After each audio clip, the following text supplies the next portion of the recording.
All characters and events described in this story are fictitious. Any similarities with real people or situations are purely coincidental. Please do not judge strictly. Every author was once a beginner. Write in the comments what city you are from and where you listen to this audio version. Don't forget to like, share your life experiences, and be sure to subscribe to the channel so you don't miss the next exciting story. Mark Reynolds drove down Tremont Avenue, slowly making his way through the evening in Charlotte. The traffic jams in the city center had already begun to clear, and he breathed a sigh of relief when the flow of traffic finally moved faster. A working day at a construction company exhausted him. Endless drawings, calls from contractors, arguments with colleagues about the timing of the completion of a new office center. He glanced at the clock on the dashboard. 5:47 p.m. If you're lucky, he'll be home by 6. He turned on his right turn signal as he turned onto the exit to their suburb, Dilworth. Usually, on the way home, Mark turned on the radio, a local rock station or newscast to distract himself. But today the cabin was quiet. He didn't know why. Maybe he's just tired. Or maybe because in recent weeks thoughts about home have not brought the usual comfort. Mark and Jessica had lived in Dilworth for 4 years, ever since they bought a 2-story cottage with a white picket fence and neat lawn. The area was quiet, green, with young families and elderly neighbors who always said hello. The house was their first big project together. They spent a long time choosing wallpaper, arguing about the color of the kitchen cabinets, laughing when the paint for the living room was too bright. But lately, Mark has increasingly found the house feeling more like a place to sleep than a real refuge. He slowed down as he approached their street. Snippets of the workday were spinning in his head. Steve, his colleague, again joked about the new intern who mixed up the drawings, and the boss reminded him of the deadline next week. Mark rubbed his neck, feeling the muscles ache. I wanted dinner, a sofa, and maybe a half-hour chat with Jessica about something trivial.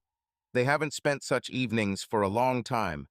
As he turned into the driveway, his eyes fell on the empty space on the right where Jessica's white SUV usually sat. Mark frowned. Her car was gone. He parked, turned off the engine, and sat for a few seconds, looking at the house. The living room light was on, but the rest of the facade looked dark. Strange. Jessica usually gave a warning if she was late. He got out of the car, grabbed his briefcase from the back seat, and headed towards the door. The key turned in the lock with a familiar click. Upon entering, Mark threw his briefcase on the bedside table by the entrance and took off his shoes. "Jess, I'm home," he called, hanging his jacket on a hook. Silence. Only the slight hum of the refrigerator from the kitchen.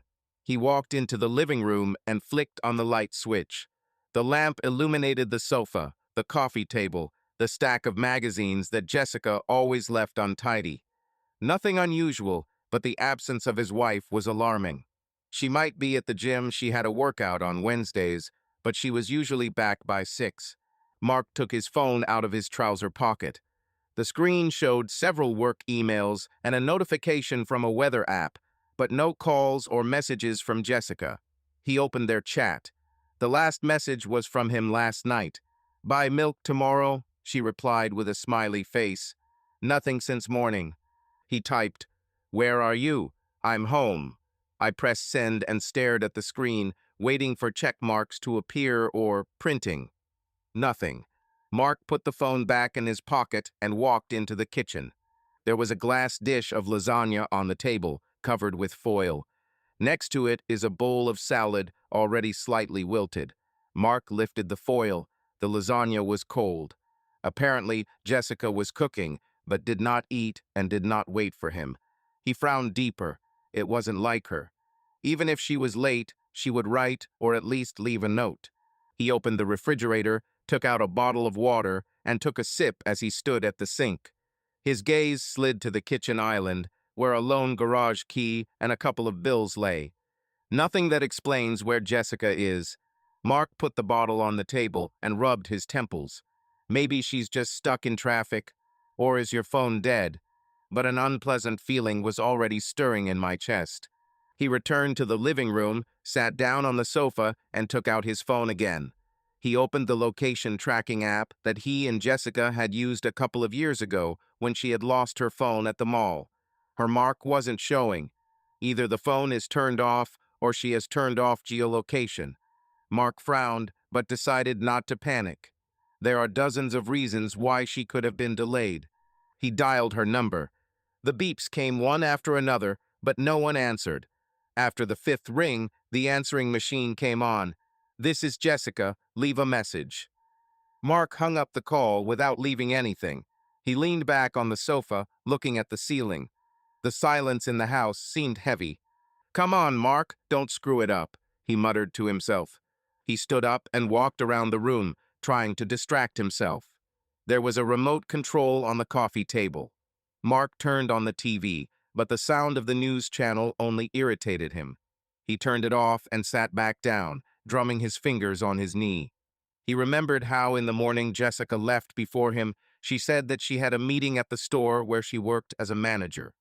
Nothing unusual, but she seemed somewhat absent-minded when he asked what time she would return. She said, "For dinner, probably." That's all. Mark picked up the phone again and opened their chat. The message has still not been read. He tried calling again. Again the beeps, again the answering machine. He put the phone on the table and rubbed his face with his palms. Fatigue from the working day was rolling in, but now it was mixed with anxiety. He decided to check the house. He went upstairs and looked into the bedroom. The bed was neatly made, just like in the morning. On Jessica's bedside table lay her book, some novel that she had been reading for a month. Nothing has been touched. The bathroom is also empty. The towels are still there. Her cosmetics are on the shelf. Mark went back down and looked into the garage through the inner door. Empty, as expected. Returning to the kitchen, he noticed that the lasagna was still on the table. He put it in the refrigerator so it wouldn't spoil and put the salad in there too. It felt strange to do this, as if he was trying to maintain order while the world around him began to fall apart at the seams. He took a plate from the cupboard, cut himself a piece of bread, and made a ham sandwich. He didn't feel like eating, but he forced himself to swallow a couple of bites, washing it down with water. The phone was lying next to me. The screen was dark. Mark looked at him like he was a bomb that could explode at any moment. He wrote again, "Jess, is everything okay? Please call." I sent it and waited. The minutes passed slowly. He turned on the kettle just to keep his hands busy. When the water boiled, he made himself some coffee, although he usually didn't drink it in the evening. "Maybe she's at a friend's," he said out loud, stirring the sugar. "Or she was late at the gym." But Jessica always took her phone to practice, and there were few friends whom she could visit without warning.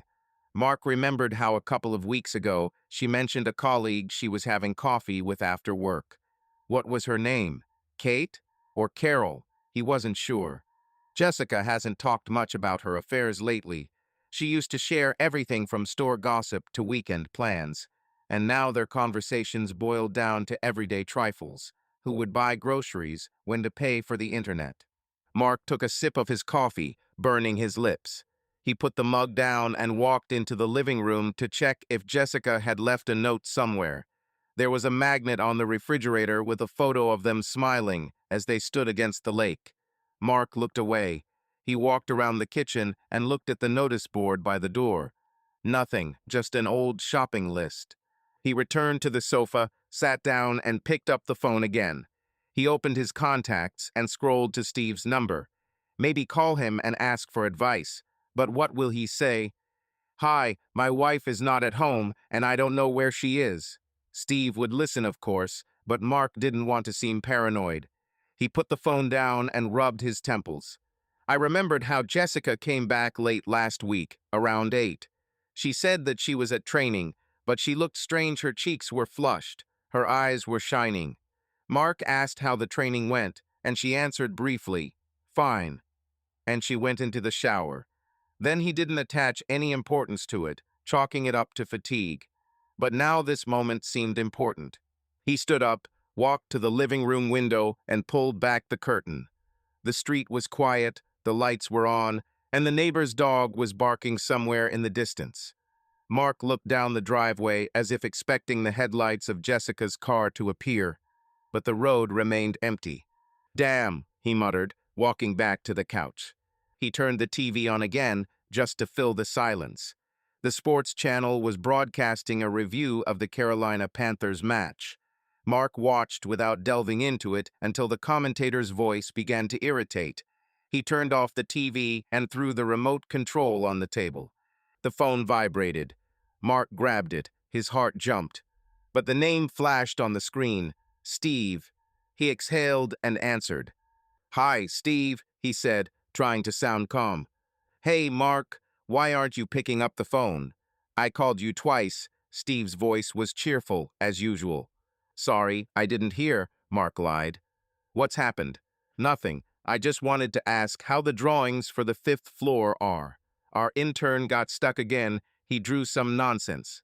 Did you watch it?" Mark rubbed his forehead. Work was the last thing he wanted to think about right now. "No, I haven't looked yet. I'll do it tomorrow morning, okay?" "Wow, are you okay?" Steve clearly sensed the tension in his voice. "Usually you already overwhelm everyone with edits." "Yes, I'm just tired," Mark said. "It was a hard day." "Understood. Well, rest then. If anything, call us. We can have a beer on the weekend." "Yeah, we agreed." Mark forced himself to smile. "Thank you."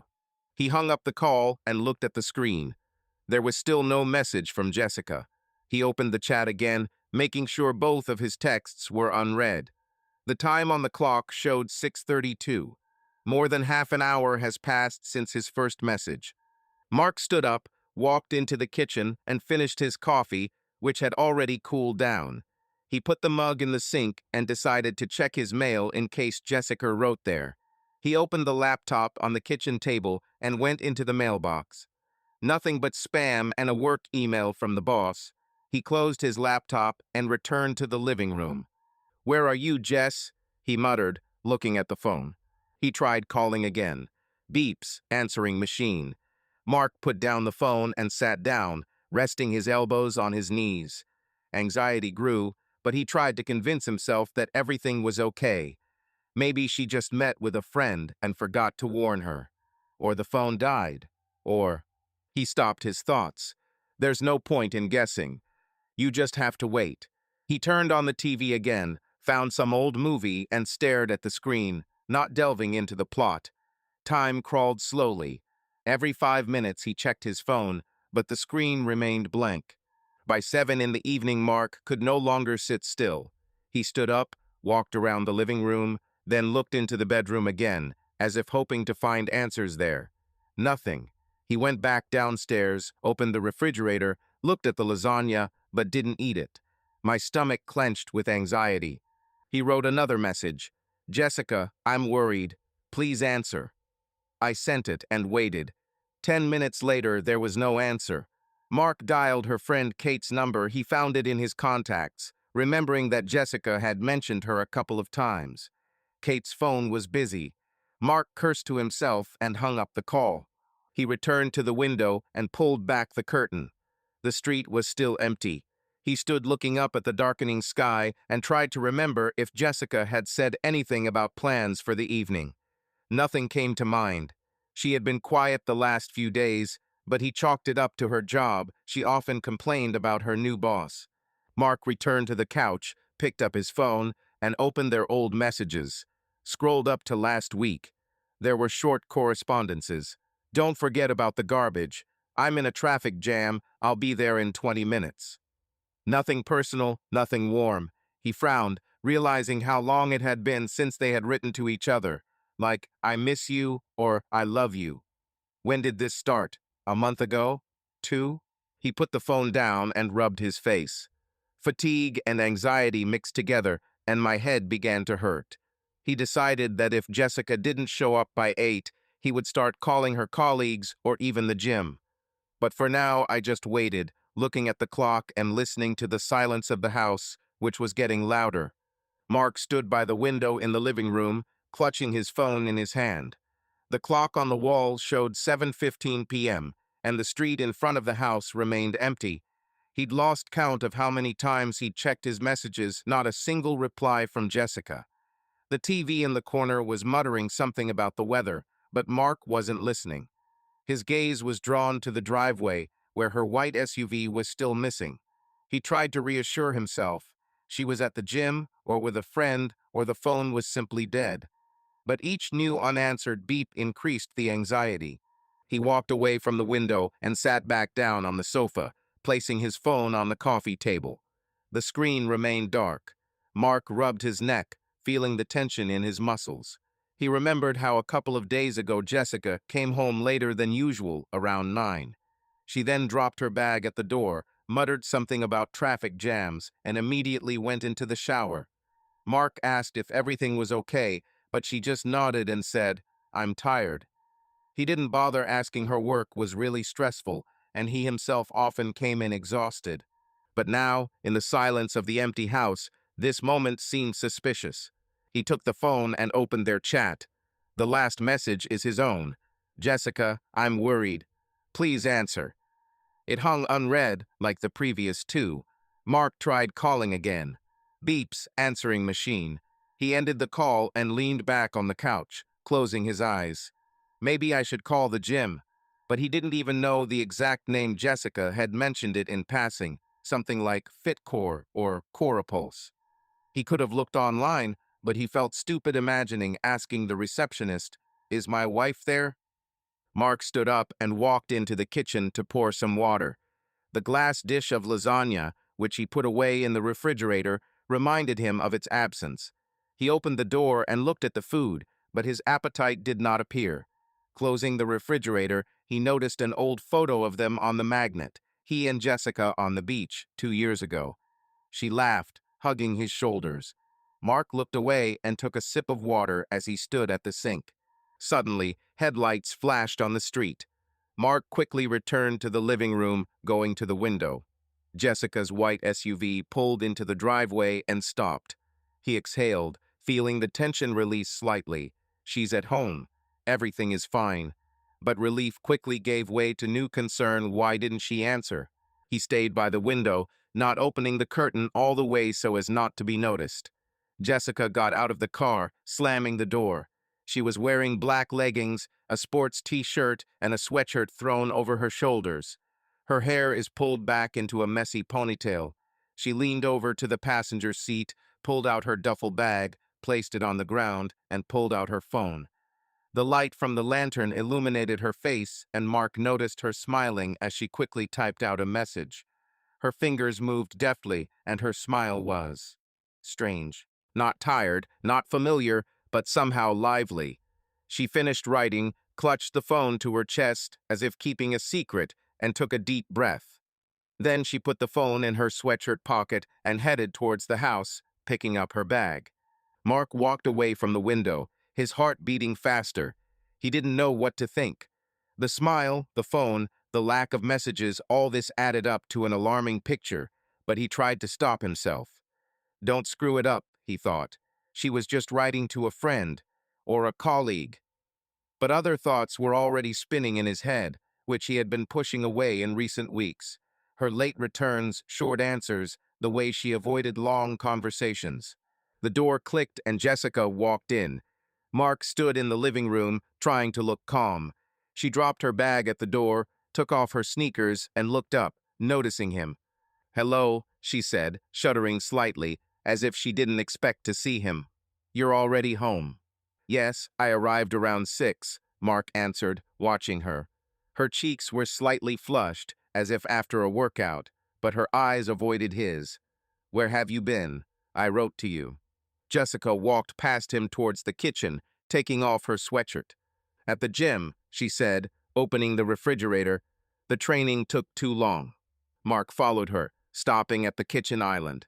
"I called," he said, trying to speak evenly, and he wrote. "You didn't answer." She pulled out a bottle of water, took a sip, and shrugged. "The phone was in my bag, I didn't hear it," she answered without looking at him. "Then the battery died." Mark nodded, but her answer did not reassure her. He noticed how she put the bottle on the table, avoiding his gaze. Usually after the gym she was more talkative. She talked about how the coach made her do an extra set, or how someone dropped the barbell. Today, nothing. I was worried, he said, leaning against the counter.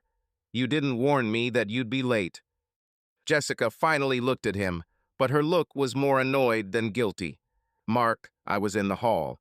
There's no need to make a tragedy out of this, she said, opening the refrigerator again. Oh, damn, the lasagna is cold. She pulled out the pan, removed the foil, and set it on the table. I expected to be in time for dinner, she added, more softly. Sorry, I didn't write. Nothing, Mark answered, watching her take out the plates. Let's warm it up. He took the mold and put it in the microwave, pressing the buttons. While the food was heating up, Jessica was silent, looking away. Mark tried to find words to continue the conversation, but something in her behavior stopped him. He remembered how she smiled while typing the message. To whom? To a friend, colleague, or how was the training? He asked as the microwave beeped. Okay, Jessica replied, taking the forks out of the drawer. I'm just tired. She sat down at the table, placing a plate in front of her. Mark joined, but didn't feel like eating. He cut off a piece of lasagna and picked at it with a fork, looking at his wife. She ate slowly, looking at her plate. The silence between them was heavy, as if each were waiting for the other to speak first. Did something happen at work? He tried again. You're kind of, I don't know, quiet. Jessica looked up, her eyebrows furrowed slightly. No, everything is as usual, she said. I'm just exhausted. The new boss is loading everyone up again. I see, Mark nodded, although her answers sounded unconvincing. If anything, you can tell me. I'm listening. She smiled faintly, but the smile came out forced. Thank you, but nothing special. It's just a long day. Mark put down his fork. He wanted to ask directly, who did you write to? Why did you smile like that? But the words got stuck in my throat. He didn't want to sound like a jealous husband interrogating her. Jessica never gave her any reason to doubt her. They were together for 7 years and married for 5. If something was wrong, he would have noticed sooner, right? How are you? She asked, as if trying to change the subject. Is work okay? Yes, okay, Mark answered. Steve is bringing up the intern again. He mixed up the drawings. I'll figure it out tomorrow. Jessica nodded, but her gaze went back to her plate. Mark looked at her, trying to understand what had changed. She looked as usual, the same leggings, the same sweatshirt that he gave her for her birthday. But something was wrong. Maybe he's just tired and making things up. They finished their meal in silence. Jessica stood up, put her plate in the sink, and stretched. I'll go take a shower and go to bed, she said, tired as a dog. Yeah, Mark replied, watching her leave the kitchen. Good night. Calm down, she said without turning around.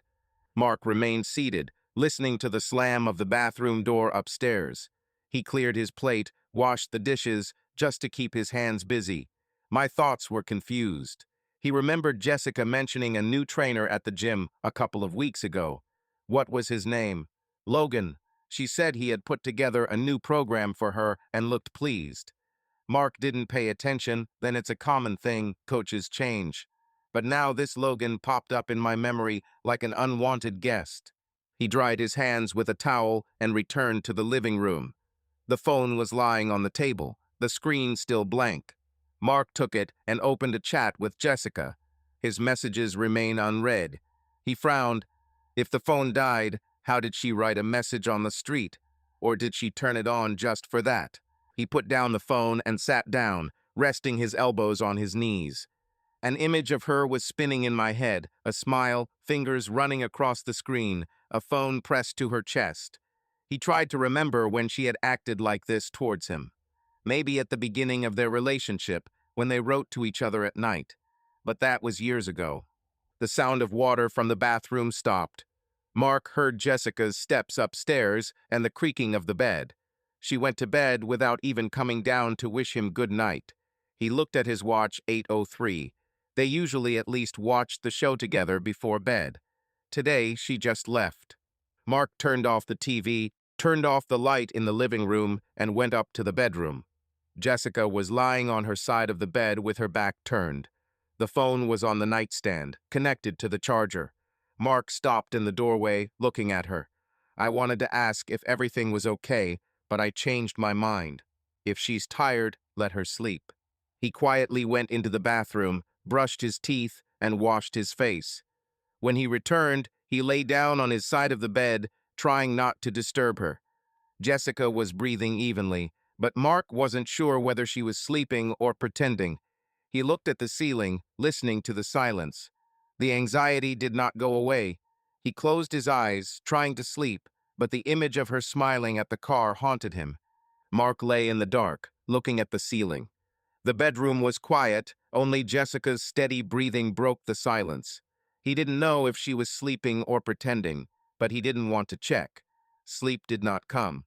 The image of her smiling by the car, the phone pressed to her chest, played in my head like a broken record.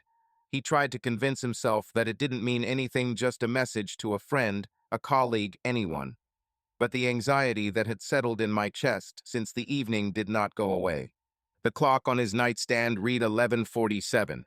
Mark turned on his side, trying to make himself more comfortable, but his thoughts did not give him peace. He remembered the last weeks, her late returns, evasive answers, the way she avoided his gaze at dinner. All this seemed like a trifle, but now it added up to a frightening picture. He closed his eyes, forcing himself to breathe deeper. "I'll talk in the morning," he thought. "I'll ask you directly." But waiting for the morning turned out to be more difficult. A few minutes later, he opened his eyes again, his gaze falling on Jessica's phone, lying on her nightstand. The charger was connected, the screen glowed slightly. Mark froze. He never checked her phone, there was no reason, and the idea itself seemed wrong. They trusted each other. Or so he thought. He sat quietly on the bed, trying not to creak the springs. Jessica didn't move. Mark looked at the phone, struggling with himself. "This is stupid," he thought. "If there's nothing there, I'll feel like an idiot." But curiosity or fear turned out to be stronger. He carefully reached across the bed, picked up his phone, and unplugged the charger. The screen lit up, showing a notification. Message from Logan. And below, "Sweet dreams, beauty. I can't wait to see you tomorrow." Mark froze, his heart sank in his chest. Logan. The same trainer that Jessica mentioned a couple of weeks ago. He stared at the words, rereading them as if hoping they would change. "Sweet dreams, beauty." This is not a message from a colleague. Not girlfriends. This is something completely different. He put the phone back, trying not to make a sound. Jessica was still lying with her back to him. Mark lay down, but now sleep was impossible. He looked at the ceiling, feeling how everything inside was shrinking. The message could mean anything, but the worst option was spinning in my head. He remembered how she smiled at the car, how she avoided his questions. Everything was coming together. The rest of the night passed in half sleep. Mark alternated between falling into an uneasy sleep and waking up, checking the time. By 5 in the morning, he gave up, quietly got up and went down to the kitchen. He made coffee and sat down at the table, looking at the empty mug. He didn't know how to start a conversation. Ask directly, show message, or should I wait for her to say something? But he couldn't wait any longer. By 7 in the morning, steps were heard upstairs. Jessica came down in a robe, her hair damp from the shower. She walked into the kitchen, noticed Mark, and raised her eyebrows slightly. "You're early," she said, opening the cupboard for a cup. "Not to work?" Mark looked at her, clutching his mug. His voice was low but firm. "We need to talk." Jessica froze, her hand stopping on the shelf. She turned slowly, looking at him. Her face was wary, but she tried to smile. "About what?" she asked, taking out a cup. Mark put the mug on the table, feeling his heart pounding. "About Logan," he said, looking into her eyes. Jessica winced, her fingers clenching around her cup. She looked away, set the cup down on the counter, and crossed her arms. "What do you mean?" she asked, but her voice was uncertain. Mark clenched his fists under the table, trying to speak calmly. "I saw the message. On your phone. From Logan. Sweet dreams, beauty."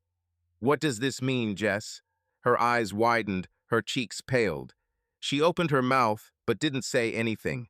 They were silent for several seconds, looking at each other. Mark felt everything boiling inside, but kept himself under control. "Did you go through my phone?" She finally squeezed out, her voice trembling. "That's not the answer," Mark said, leaning forward. "I asked a question. Who is Logan, and why is he writing this to you?" Jessica looked away, biting her lip. She wrapped her arms around herself as if protecting herself. "It's nothing," she said quietly. "Just a coach. He sometimes writes. Well, friendly messages." "Friendly?" Mark raised his voice, but immediately pulled himself together. "Sweet dreams, beauty, is not a friendly message, Jess. Don't lie to me." She was silent, looking at the floor. Mark waited, feeling the silence become unbearable. Finally, she raised her eyes, and there were tears in them. "Okay," she whispered. "This is more than friendship." Mark felt the floor disappear from under his feet. He knew he would hear something like this, but the words still hit like a hammer. "How long ago?" he asked, his voice hoarse. Jessica swallowed and wiped away a tear with the back of her hand. "A few months," she said, barely audible. "It started by accident. I didn't want it to happen like this." "Several months." Mark stood up. The chair creaked on the floor. "Did you? Did you sleep with him?" She closed her eyes and nodded. Tears streamed down her cheeks, but she didn't try to stop them. "I'm sorry," she whispered. I don't know how this happened. It was a mistake." Mark walked back to the window, clenching his fists. He looked down the street, where a neighbor was watering his lawn, as if nothing had changed. But inside everything was falling apart. He turned to her, trying to speak calmly. "Error," he said. "You've been cheating on me for months, and it's a mistake." Jessica sobbed, pressing her hands to her face. "I didn't mean to hurt you," she said. "You were so busy with work, we almost didn't talk. I felt lonely." "And that's why you went to your coach." Mark could not contain his bitterness. "You could have talked to me, Jess. Say you feel bad, but you chose this." She was silent, crying. Mark walked around the kitchen, trying to collect his thoughts. He felt pain, anger, but most of all, emptiness. 7 years together, 5 years of marriage, and this is what they came to. "How many times?" he asked, stopping. "How often did you see him?" "Not so often," she whispered. "Several times. A week, after training." Mark closed his eyes, feeling nausea rising in his throat. He imagined her with another man, and it was unbearable. "Why didn't you stop?" he asked quietly. "If it was a mistake, why did you continue?" Jessica shook her head, tears dripping onto the floor. "I don't know," she said. "At first it was just attention. He listened and spoke to me, and then I got confused. It's my fault, Mark. I'm so sorry." He looked at her, trying to find in her face the Jessica he loved. But he saw only a strange woman who lied to him for months. He took a deep breath, trying not to lose his temper. "I can't stay here," he said. "I need to leave." Jessica's head snapped up, her eyes widening. "Mark, please," she said, stepping towards him. "Let's talk. I will do everything to fix it." To correct, he smiled bitterly. "You ruined our marriage, Jess." "How to fix this?" She cried harder, but he turned away. He walked into the bedroom, took a duffel bag out of the closet, and began throwing things into it: t-shirts, jeans, a phone charger. Jessica came in next, standing in the doorway. "Where are you going?" she asked, her voice trembling. "I don't know," Mark answered, zipping up the zipper. "To Steve, probably, or to a hotel. I need time." "Please don't go," she said, stepping closer. "I love you, Mark. It was a mistake, I swear." He stopped, looking at her. Her words sounded sincere, but he couldn't believe them. "Not now." Likes. "It's not lying," he said quietly. "You made your choice. Now I'm making my own." He took his bag and backpack with his laptop and walked past her. Jessica didn't try to stop him. She just cried, covering her face with her hands. Mark went downstairs and put on his sneakers and jacket. At the door, he turned around. She stood on the stairs, pale, with wet cheeks. "I'll call," he said, but not today. She nodded without saying a word. Mark opened the door, walked out, and closed it behind him. The cold morning air hit my face. He threw his bag into the back seat of the car, got behind the wheel, and started the engine. His hands were shaking, but he grabbed the steering wheel and drove out of the yard without looking back. Mark drove the car through the streets of Charlotte, not quite sure where he was going. The morning light broke through the clouds, reflecting on the wet asphalt after the night's rain. His hands were squeezing the steering wheel, and his conversation with Jessica was spinning in his head, her tears, her confession, the words, several months. A bag of belongings lay in the back seat, reminding him that he had just left his home. Maybe forever. He stopped at a traffic light and took out his phone. He had to go somewhere, and the only person he could call was Steve. Mark found his number in his contacts and pressed call. After the second ring, Steve answered, his voice sounding sleepy but cheerful. "Hey, Mark, what are you doing so early?" he asked. "Not to work, is it?" "Hey, Steve," Mark said, trying to keep his voice even. "Can I come to you? I need to talk." Steve was silent for a second, apparently sensing the tension. "Of course, dude. Did something happen? Where are you?" "Not far from home," Mark answered, looking at the traffic light, which had changed to green. "I'll be there in about 20 minutes. "Come on, I'm home." "I'll put some coffee," Steve said and hung up. Mark put the phone away and drove off. The South End, where Steve lived, was 15 minutes away. He turned on the radio to drown out his thoughts, but the news about local politics only irritated him. He turned it off and focused on the road, trying not to think about Jessica. Steve's apartment was in a new apartment complex with a bright facade and glass balconies. Mark parked at the entrance, picked up his bag, and went up to the third floor. Steve was already waiting at the open door, wearing sweatpants and a t-shirt, with a mug of coffee in his hand. His light beard was slightly disheveled, but his eyes were attentive. "Here," Steve said, holding out the second mug. "You look like you've been run over by a truck." Mark smiled faintly as he took his coffee. "Thank you," he said, entering the apartment. The inside was cozy, but a little cluttered. There were pillows on the sofa, a laptop, and a couple of empty beer bottles on the coffee table. Steve worked as an electrical engineer for the same company as Mark, and they became friends over a couple of years of projects together. He was one of those who could diffuse the situation with a joke, but now he clearly realized that this was not the time to joke.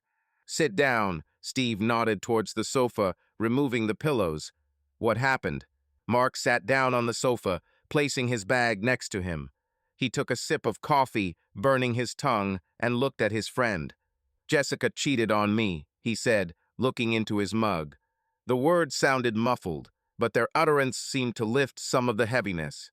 Steve froze, his eyebrows rising. "Damn, seriously?"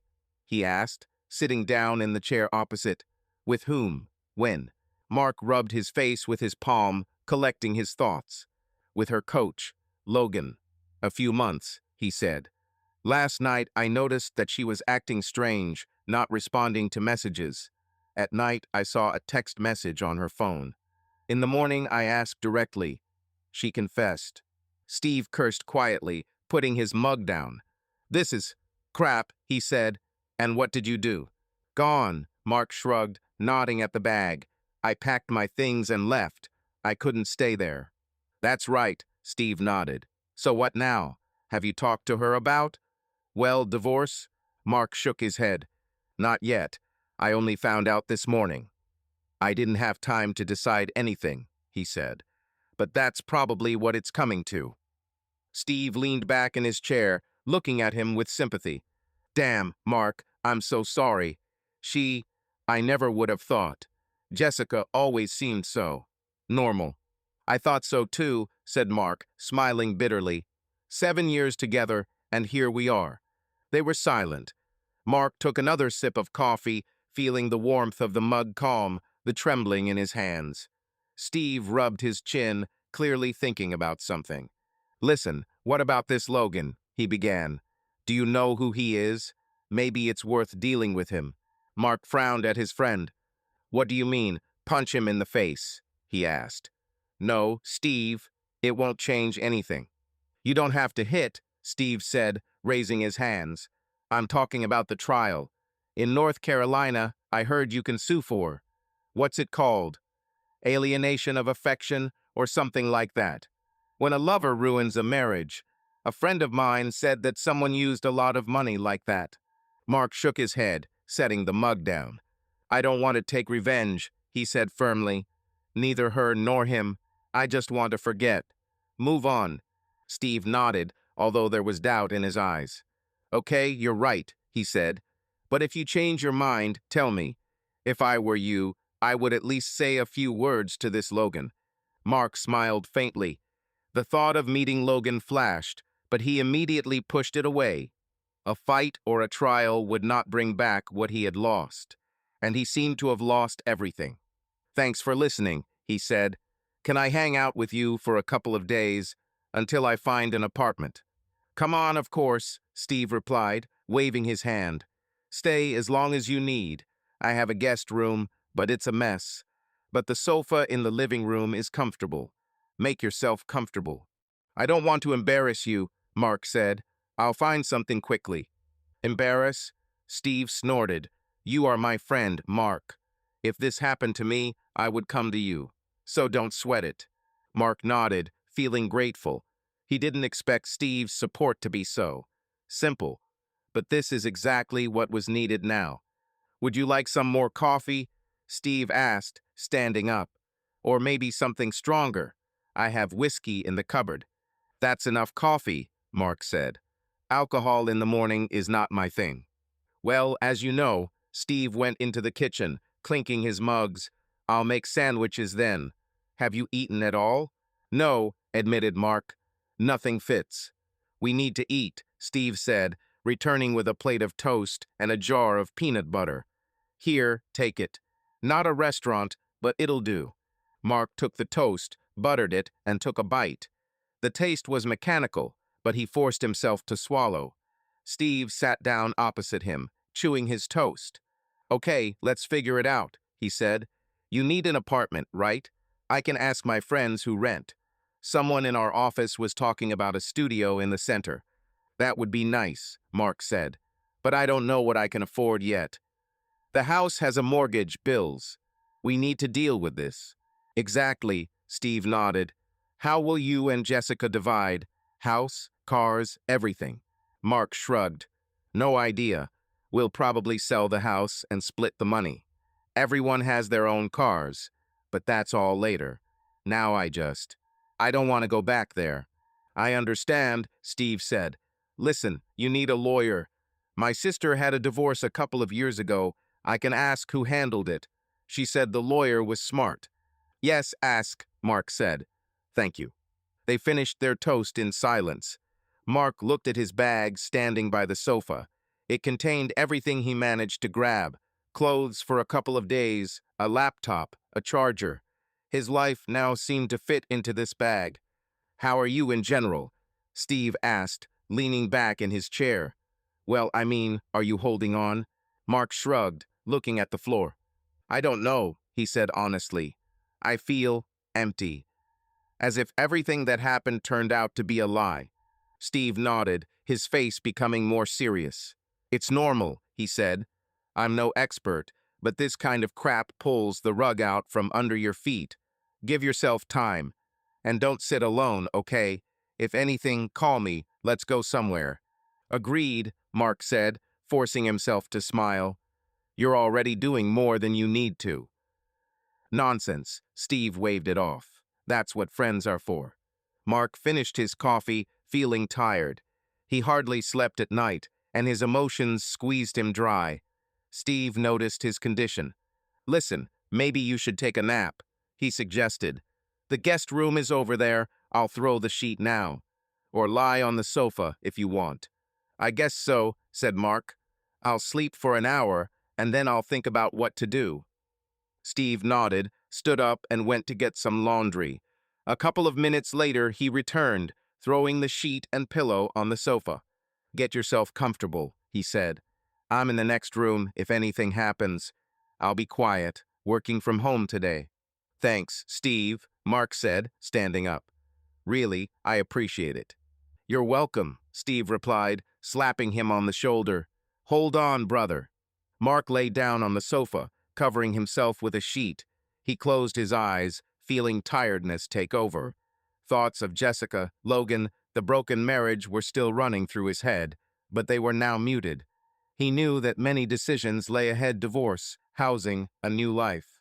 But now he just wanted to switch off. Mark woke up to the sound of the alarm on his phone.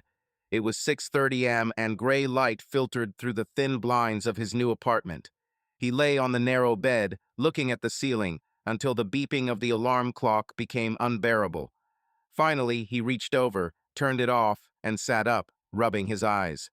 The fatigue did not go away, although he slept for almost 7 hours. It was not physical fatigue, but something deeper, as if part of his soul remained in the house he left a week ago. The apartment he rented was small but clean, a one-room studio on the outskirts of downtown Charlotte, overlooking a busy street. Steve helped find her through a friend who was renting out housing for a short period of time. The furniture was minimal: a bed, a sofa, a small table, and a couple of chairs. Mark brought his bag, laptop, and a box of books here that he took from home. The rest stayed there, with Jessica. He stood up, walked into the bathroom, and washed his face with cold water, looking at his reflection. The face was drawn, shadows lay under the eyes. He shaved, pulled on gym shorts and a t-shirt, and tied his sneakers. Running became his new ritual. He used to run in the morning, but over the past year he has given up running due to work. Now it was a way to drown out the thoughts that popped into my head every free minute. The street greeted him with coolness. October in Charlotte was mild, with golden leaves on the trees. Mark ran towards a nearby park, keeping a steady pace. His breathing evened out, his muscles warmed up, and for half an hour he could pretend that everything was fine. He ran 3 miles, stopped at a bench, and took a few deep breaths, looking at the pond where the ducks floated lazily in the water. The phone in my pocket vibrated. A letter arrived. Mark took it out, hoping it wasn't from Jessica. This was the lawyer Steve recommended. The letter was short. Mr. Reynolds, I have prepared a draft separation agreement. Please take a look and let me know when you can discuss. Mark put the phone away without opening the attachment. He knew it had to be done, but every thought about Jessica felt like a blow. They haven't spoken since the morning he left. All communication went through a lawyer: business letters about bills, mortgages, cars. She didn't call or write, and Mark was glad about that. Or he convinced himself that he was glad. He returned to the apartment, took a shower, and changed into work clothes: trousers, shirt, jacket. Breakfast was simple: toast with peanut butter and coffee. He ate, standing by the window, looking at the passers-by below. A married couple was walking a Labrador, laughing at something. Mark turned away, swallowed the last bite, and took the briefcase. The office was noisy as usual. The construction company where he worked as an engineer was preparing for the delivery of a large project, an office center in the city center. Mark walked to his desk, nodding to a couple of colleagues. Steve was already there, typing something on his laptop. "Good morning," Steve said, looking up from the screen. "How are you?" "Okay," Mark answered, sitting down. "Slept better than yesterday." "That's progress," Steve chuckled. "Did you look at the drawings? Our intern was jammed again." "Not yet," Mark said, turning on the computer. "I'll get to it now." He opened the files, but his thoughts were somewhere else. Colleagues were discussing the project. Some were arguing about the deadlines. Some were joking about coffee from the machine. Mark tried to get into a routine, but everything seemed alien. He noticed one of his colleagues, Linda, looked at him with slight concern. "Mark, are you okay?" she asked, approaching his desk with a folder. "You look tired." "Yes, I just didn't get enough sleep," he answered, forcing himself to smile. "Everything is fine." Linda nodded, but her look said she didn't believe it. Mark returned to the drawings, trying to concentrate. Work was his anchor: numbers, diagrams, calculations did not lie, unlike people. He fiddled with the edits until lunch, sent comments to the intern, and responded to a couple of emails. Steve looked in, holding his sandwich. "Will you go to the canteen?" he asked. "Or will you be on the computer again?" "I'll go," Mark said, closing the laptop. "I need to clear my head." The dining room was crowded. He and Steve sat at a table by the window, and Steve began to talk about how his sister had found a new lawyer for her divorce. Mark listened with half an ear, nodding in the right places. He didn't want to discuss Jessica, but Steve was clearly trying to help. "I texted her," Steve said, taking a bite of his sandwich. "She promised to send the lawyer's contact information today. A good guy, he says. He does everything clearly." "Thank you," Mark said. "I have already received a letter from one. We'll have to meet." "That's right," Steve nodded. "The sooner you figure it out, the better. Otherwise, this situation will hang over you." Mark remained silent, looking at his plate. Situation. That's what Steve called his broken marriage. He did not blame his friend, he tried to be tactful. But the word stung, like a reminder that his life was now divided into before and after.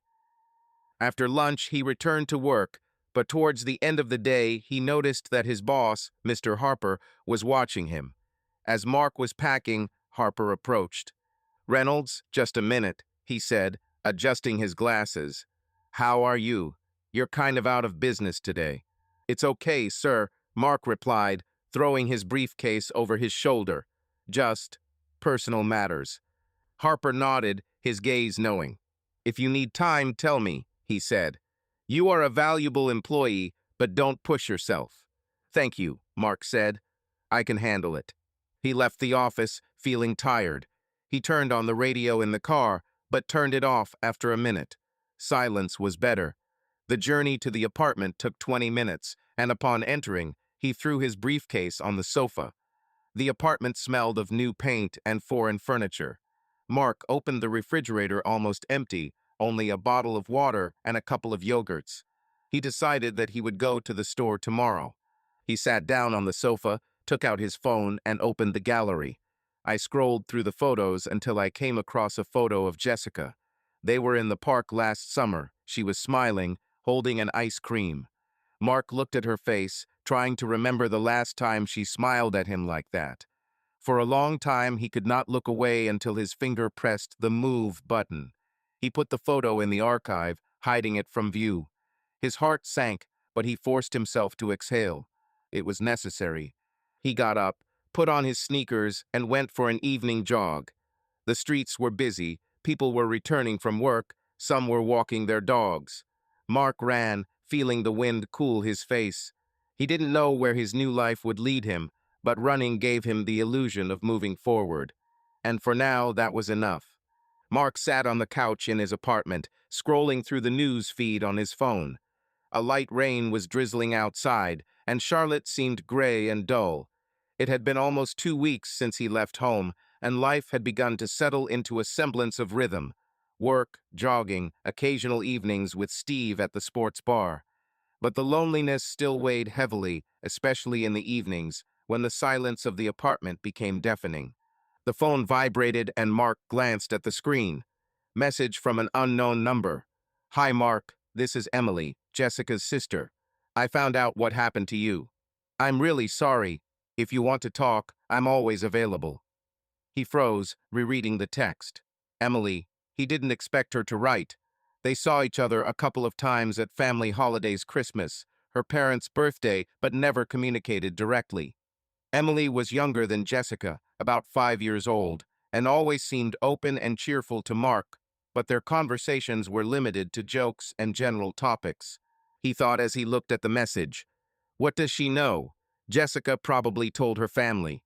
This thought made him uncomfortable. He did not want his personal drama to be discussed at the family table. But Emily wrote sincerely, without judgment. Mark typed back, "Hi, Emily. Thanks for your support. I'm fine, holding on. How are you?" He pressed send, not really expecting to continue. The answer came a minute later. "I'm glad you're holding on. Everything is okay with me. I work as always. Listen, if you don't mind, can we have some coffee? Just chat, without tension." Mark was surprised. Coffee with Jessica's sister. It sounded strange, but at the same time, tempting. He was tired of being alone, and Emily didn't seem to have any intention of picking at his wounds. "Come on," he wrote. "When is it convenient for you?" "Tonight, at 6 o'clock. There's a cafe on Pershing Street, Morning Brew. Do you know him?" Mark knew this place, a small cafe with wooden tables and the smell of freshly brewed coffee. "I know." "Okay, see you at 6, he replied. He put the phone down and looked out the window. The rain intensified, pounding on the glass. Mark wasn't sure if he was doing the right thing by agreeing to the meeting. Emily is Jessica's sister, which made everything more difficult. But her message was the first in a long time that caused him not pain, but warmth. He decided not to think too much and just go. By 5 o'clock, Mark had shaved and put on a clean shirt and jeans. He looked in the mirror. His face still looked tired, but not as haggard as it had been a week ago. He took his umbrella and went out, deciding to walk. The cafe was 10 minutes from his apartment, and a walk in the rain helped clear his thoughts. Morning Brew greeted him with warm light and the smell of cinnamon. It was crowded inside. Students with laptops, a couple of old men at a corner table, a waitress wiping down the counter. Mark looked around for Emily. She sat by the window, raising her hand in greeting. "Mark, here," she called, smiling. He approached, feeling slightly awkward. Emily looked much the same as he remembered, dark hair down, wearing a simple white blouse and jeans. There was a cup of cappuccino on the table in front of her. "Hello," Mark said, sitting down opposite. "Glad to see you." "Me too," she replied, pushing the cup away. "How did you get there? Hasn't the rain gotten you wet?" "Okay," he said, taking off his jacket. "The umbrella saved me." The waitress came over and Mark ordered black coffee. Emily looked at him with a soft smile, but there was sympathy in her eyes. He braced himself for questions about Jessica, but she started talking about something else. "How do you like the new apartment?" she asked. "Steve said you rented a studio in the center." "Yes, nothing," Mark answered, relaxing. "Small, but you can live. Quiet, that's the main thing." "Cool," Emily nodded. "I'm filming too, with a friend. Sometimes you want your own corner, but in the center of the price, there is simply space." "That's for sure," Mark agreed. "It's good that I found an option that's affordable. For now, at least." The waitress brought the coffee and Mark took a sip, feeling the warmth dispel the chill from his walk. Emily stirred her cappuccino, looking at him. "How's work?" she asked. "You're an engineer, right? All these drawings, construction projects." "Yeah," Mark said. "Work is like work. Now we are finishing a big project, an office center. There's a lot of running around, but it's distracting." "I understand," Emily said. "It's also a madhouse at my work. I'm a designer at a marketing agency, and we're currently doing branding for a startup. They themselves don't know what they want, and deadlines are pressing." Mark smiled, feeling light for the first time that evening. "Sounds familiar," he said. "We recently had an intern mix up the drawings and almost ruin the entire floor." Steve still teases him. Emily laughed, and her laughter was so sincere that Mark couldn't help but relax even more. "Oh, I imagine," she said. "We had a similar story. One client wanted a logo like Apple, but with purple cats. We've been scratching our heads for a week." "Seriously," Mark grinned. "And how did you get out?" "We drew something minimalist without cats," she answered, rolling her eyes. "They eventually approved it, but I still don't understand how." They chatted about work, about Charlotte, about how difficult it is to find good coffee downtown. Emily turned out to be easy to talk to, with a sense of humor that kept the conversation from slipping into awkwardness. Mark found himself smiling more than he expected. She didn't mention Jessica, and he was grateful for that. "What else do you do besides work?" Emily asked, finishing her cappuccino. "Any hobbies or anything?" "I run in the morning," said Mark. "I recently started again. Helps clear your head." "Cool," she nodded. "I also sometimes run, but more on weekends. Otherwise, in the morning, you only have enough energy for coffee." "I understand," said Mark. "I used to be lazy too, but now." Well, I need to keep myself busy with something. Emily looked at him, her gaze becoming more serious. Mark, I'm really worried about you, she said quietly. What happened? It's terrible. I'm on your side, you know. You are not alone. He froze, not expecting such words. Her sincerity touched me, but at the same time reminded me of pain. He nodded, looking into his cup. Thank you, Emily, he said. It means a lot. She smiled, touching his hand on the table. The touch was light, friendly, but Mark felt a warmth that confused him. He removed his hand, pretending to adjust his cup. Emily was Jessica's sister, and thinking of her as anything more than that was wrong. He pushed the thought away, concentrating on the conversation. What do you like, besides design? He asked, changing the subject. I remember you showed pictures at Christmas. Are you a photographer? Well, amateur, Emily answered, perking up. I have a camera. Sometimes I take pictures of the city and nature. I would like to do an exhibition someday, but this is still a dream. Cool, Mark said. Show me your work sometime. Agreed, she said, smiling. Do you take pictures? No, I'm more based on the drawings, he grinned. But I can appreciate it, if anything. They talked for another half hour until the rain outside the window subsided. Emily glanced at her watch. Oh, it's almost 8, she said. Perhaps it's time for you? Yes, I guess, Mark said, although he didn't want to leave. Thanks for the company, Emily. It was great. Me too, she answered, standing up. If anything happens, call me, okay? I'm serious. Definitely, he said, putting on his jacket. They left the cafe and said goodbye to her car. Emily hugged him briefly in a friendly way. Mark smelled the light scent of her perfume and quickly pulled away so as not to be embarrassed. See you, she said, getting into the car. See you later, he replied, watching her drive away. He walked home, feeling strangely relieved. Talking to Emily was like a breath of air after weeks in a vacuum. But he forbade himself to think about her differently. She was just a friend, and Jessica's sister. This made everything difficult. Mark parked at a familiar house in Dilworth, feeling his stomach drop.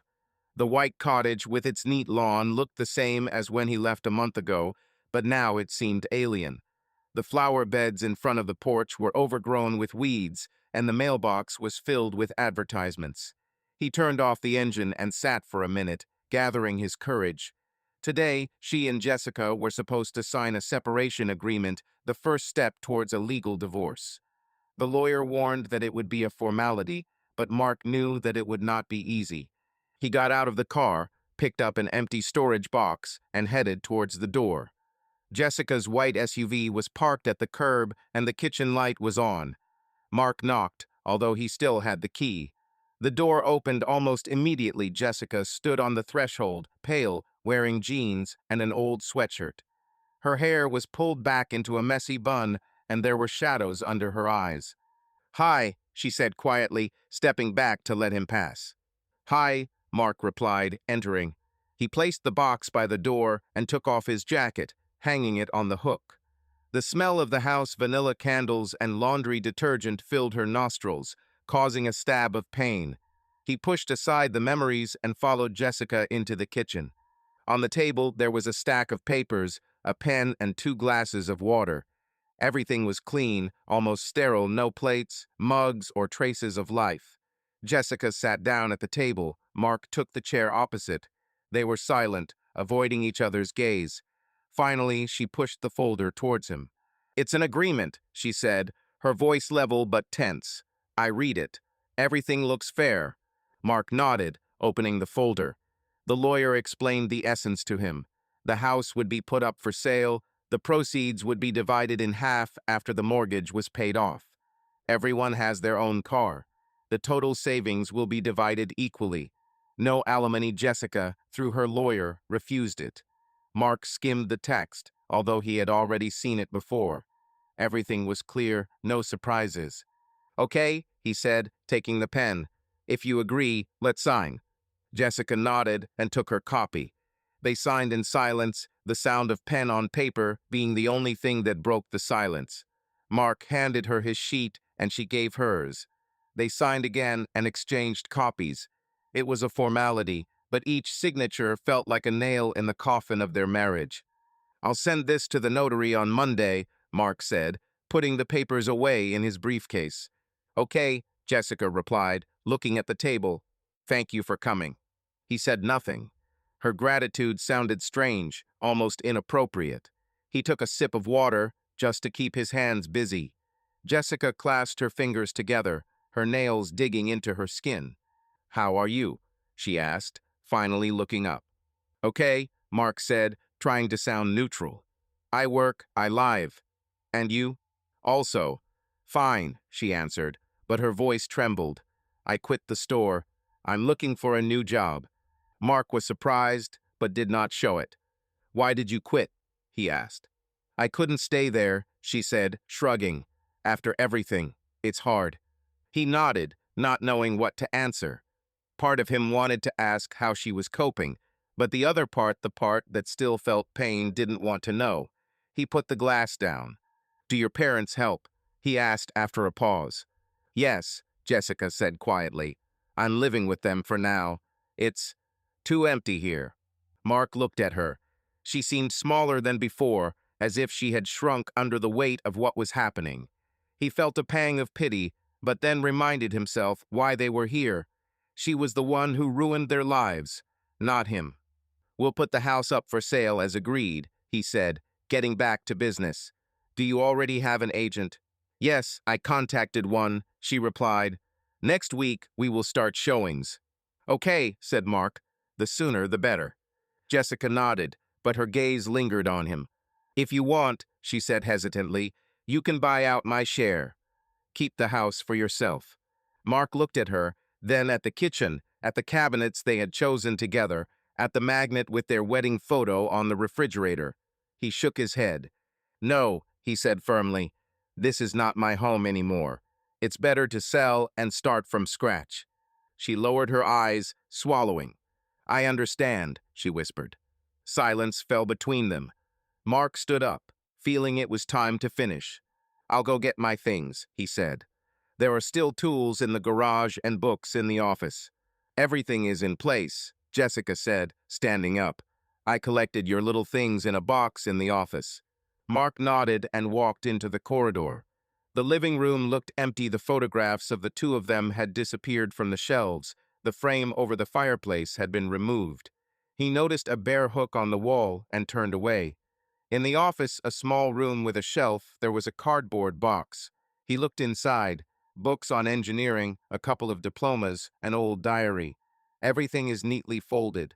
Mark closed the box and lifted it, feeling the weight not only in his hands. Jessica came in next, holding something in her hands. Mark recognized the leather cover as their wedding album. His heart sank.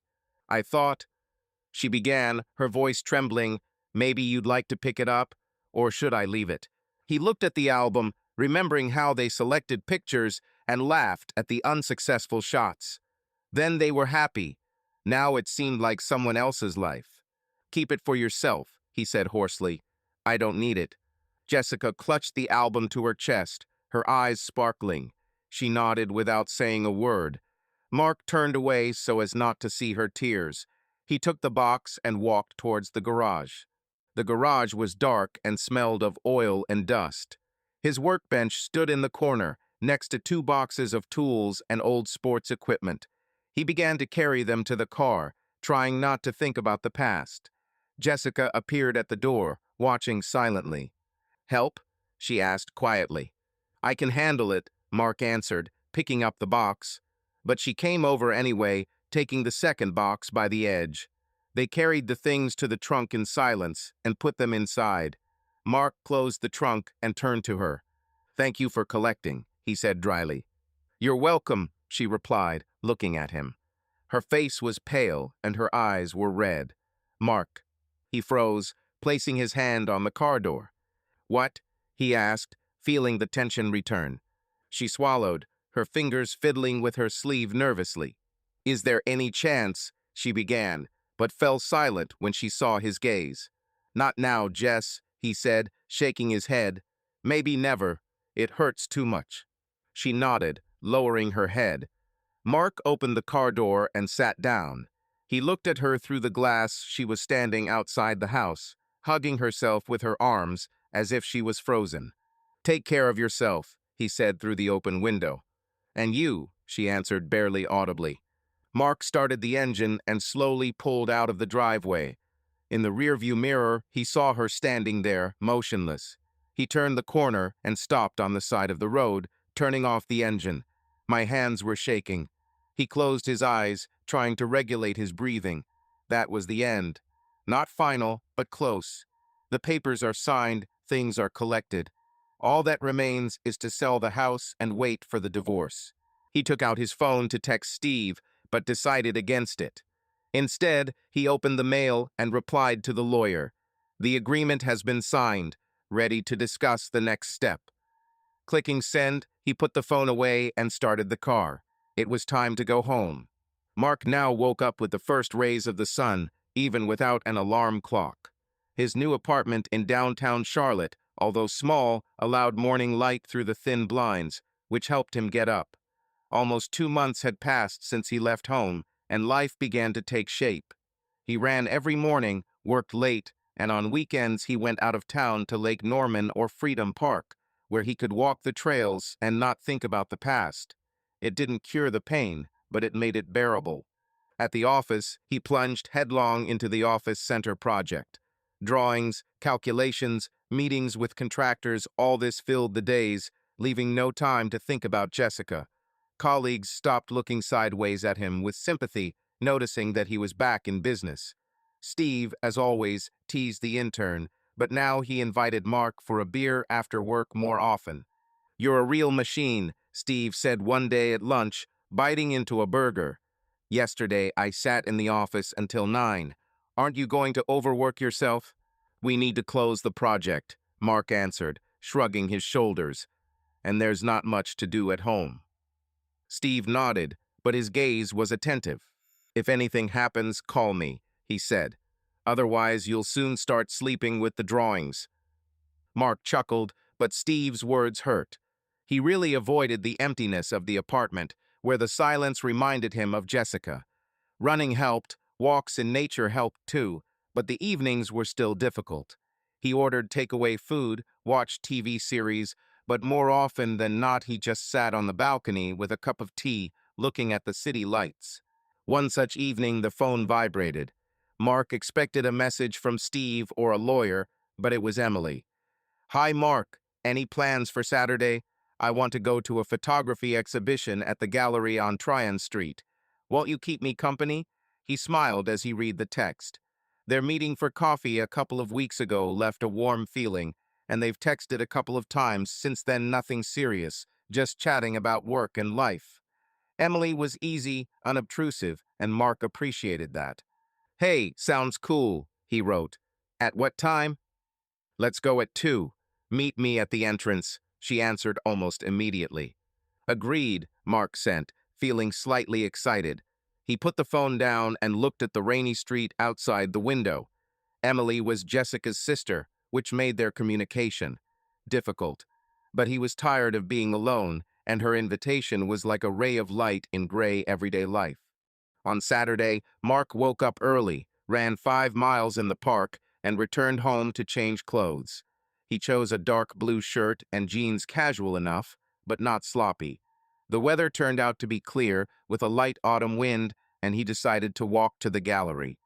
Tryon Street was bustling with tourists photographing the street sculptures and locals drinking coffee on the terraces.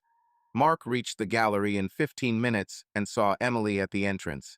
She was wearing a light coat and scarf, her hair pulled back into a loose ponytail. She waved at him, smiling. "Hello," she said, approaching. "You look good." "Thank you," Mark replied, feeling his cheeks warm. "You too. Are you ready for some photo masterpieces?" "Yeah," Emily nodded, her eyes sparkling. "There are works by a local photographer. He takes pictures of city landscapes. I think you'll like it." They entered the gallery, where the light walls were covered with black and white photographs.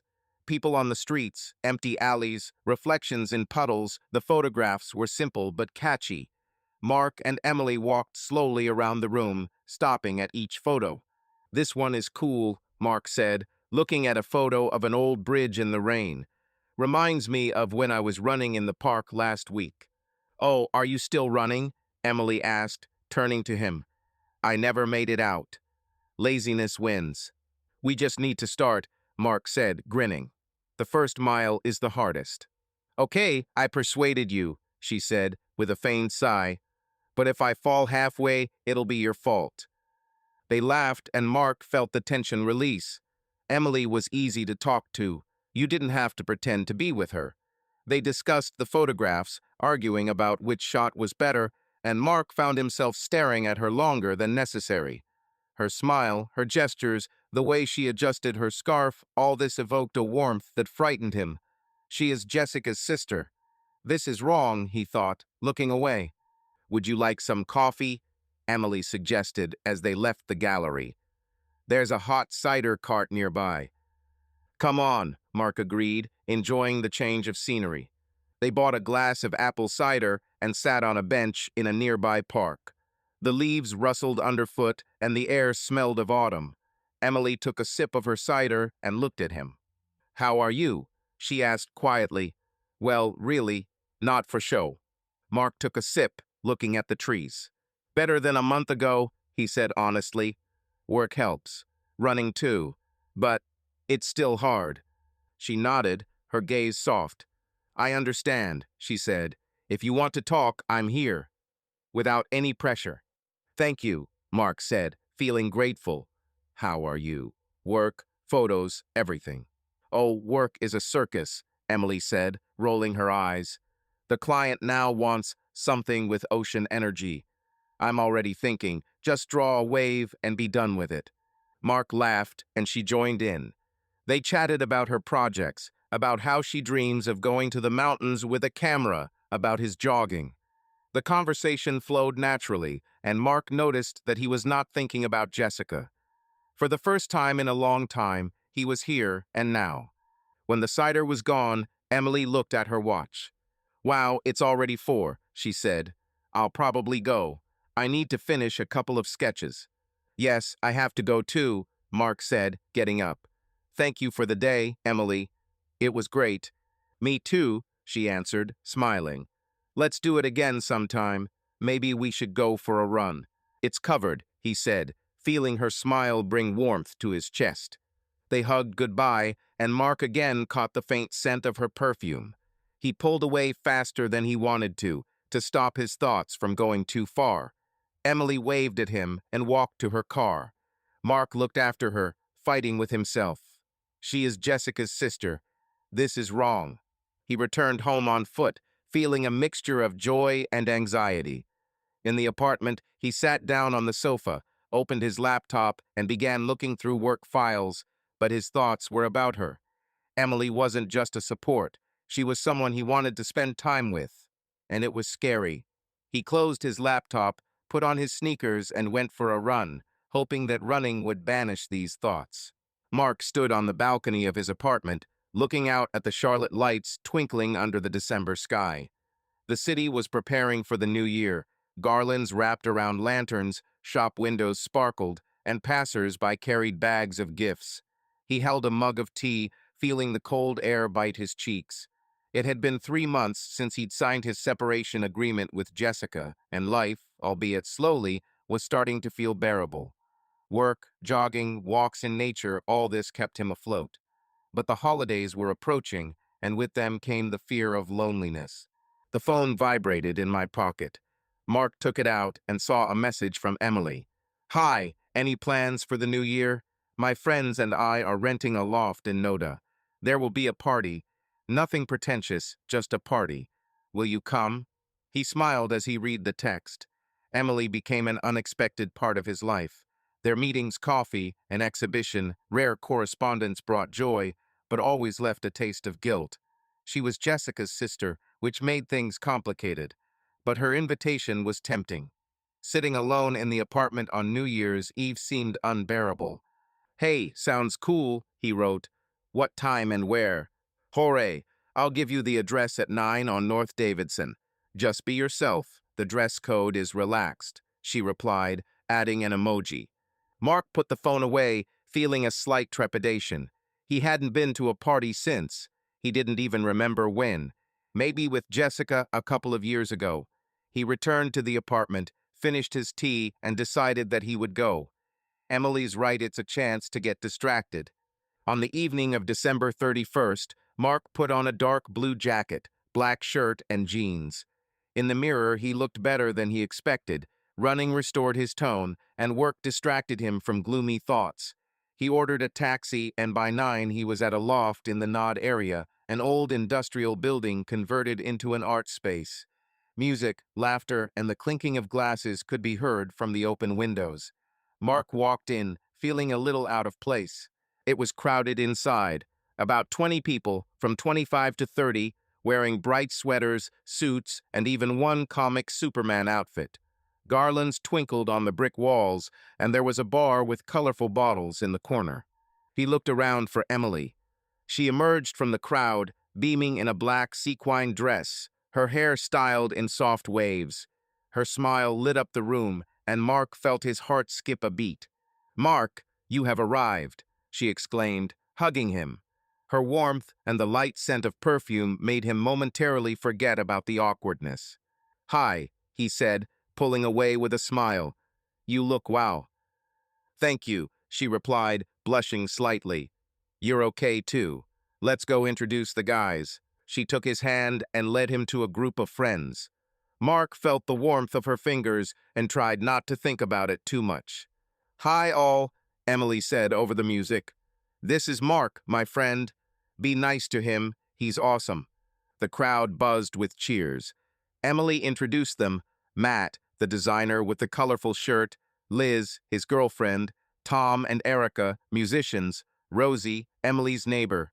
Mark nodded, tried to remember the names, and shook hands. Matt grinned. "So this is the same Mark," he said, winking at Emily. "I heard you are an expert in drawings." "Matt, stop it." Emily poked him in the side, laughing. "Don't listen to him, Mark. He's just a talker." Mark smiled, feeling the atmosphere relax. He and Emily walked to the bar, where he grabbed a glass of beer and she grabbed an orange juice cocktail. The music changed to something funky and people started moving. "Well, how do you like it?" Emily asked, taking a sip of her cocktail. "Isn't it too noisy?" "Just right," said Mark. "I haven't been to such parties for a long time. Thank you for calling." "Please," she replied, her eyes sparkling. "I wanted you to have fun. You deserve it." Mark nodded, feeling the warmth of her words. They chatted over the music. She talked about her work. He talked about the intern who had screwed up the drawings again. Emily laughed, touching his shoulder, and Mark found himself not wanting to leave her side. The crowd around was dancing. Someone was singing along to the music, and the atmosphere became more and more relaxed. Tom, a musician, took out his guitar and began to improvise, transforming the pop hit into a New Year's anthem. Mark, succumbing to the mood, sang along with the rest of the chorus, although he was usually shy. Emily clapped her hands and sang along, her laughter contagious. As midnight approached, the music got louder, and Emily pulled Mark onto the makeshift dance floor in the center of the room. "Let's go," she said, seeing his doubts. "Don't shirk. I'm not a dancer," Mark objected, but she was already dragging him by the hand. "Nobody here is a pro," she shouted, starting to move to the rhythm. Mark obliged, swaying to the beat. Emily danced lightly, her dress sparkling in the light of the garlands. He tried not to stare, but he couldn't help but notice how beautiful she was. The beer and the atmosphere did their job, and he began to move more freely, even performing a couple of comic steps, causing Emily to laugh. "That's better," she said with a wink. The music changed to a slow melody, and the couples around them began to embrace, swaying. Mark and Emily froze, looking at each other. He felt awkward, not knowing what to do. "We can sit," he began, but Emily stepped closer, hugging his neck. "Let's dance," she said quietly. "We're friends." Mark nodded, placing his hands on her waist. They began to sway, and the world around them seemed to dissolve. Her warmth, closeness, gaze, all this made my head spin more than beer. He felt his fingers involuntarily sliding along her back, and she didn't mind. "Is everything okay?" she asked, looking into his eyes. "Yes," Mark breathed, feeling his heart pounding. "I'm glad you're here," she whispered. "Me too," he replied, and it was true. Suddenly, the lights in the loft began to flicker as someone playfully flicked the switch. The music stopped, and the crowd fell silent. "Midnight," someone shouted. Everyone started counting down. 10, 9, 8. Emily looked at Mark, her eyes shining. "Happy New Year, Mark," she said quietly. "Happy New Year, Emily," he replied, without looking away. 3, 2, 1, Happy New Year. The crowd exploded. The firecrackers burst. The champagne splashed. Everyone screamed and hugged. Emily suddenly reached out to him and kissed him. Mark froze for a moment, but immediately responded by pulling her closer. Her lips were soft, warm, and the kiss lasted longer than he expected. The noise around her died down, and there was only them there breathing, her hands on his chest, his fingers in her hair. Someone whistled nearby, but Mark didn't pay attention. When they pulled away, they were both stunned. Emily blushed, her eyes sparkling. I, I'm sorry," she began, but Mark shook his head. "It's all right," he said hoarsely. "I wanted this too." She smiled, but there was concern in her gaze. "It's for a reason, right?" she asked quietly. Mark nodded, feeling the truth come out. "It's not easy," he said, "but it's difficult." "I know," she whispered. Let's not tell anyone yet." "I agree," he replied, feeling relieved. "Let it be ours." The crowd around continued to have fun. Friends ran up and clinked glasses. Emily and Mark joined in, but their eyes met every now and then, full of unspoken words. They knew that this kiss changed everything, but it was too early to talk about it. Later, when Mark went out onto the balcony to breathe, Emily joined in, holding 2 glasses of juice. She handed one to him. "To the new year," she said, raising her glass. "Let him be kind." "For us," Mark added, clinking glasses with her. They stood shoulder to shoulder, watching the fireworks over the city. Mark felt her warmth next to him and knew that this evening was the beginning of something new. And despite the fear, he was ready to take the risk. Mark woke up in his apartment, feeling the warmth next to him. Emily was asleep, curled up under the covers, her dark hair scattered across the pillow. The morning light filtered through the blinds, illuminating her face. He looked at her, feeling a mixture of tenderness and anxiety. A week has passed since the New Year's party, since that kiss that turned their world upside down.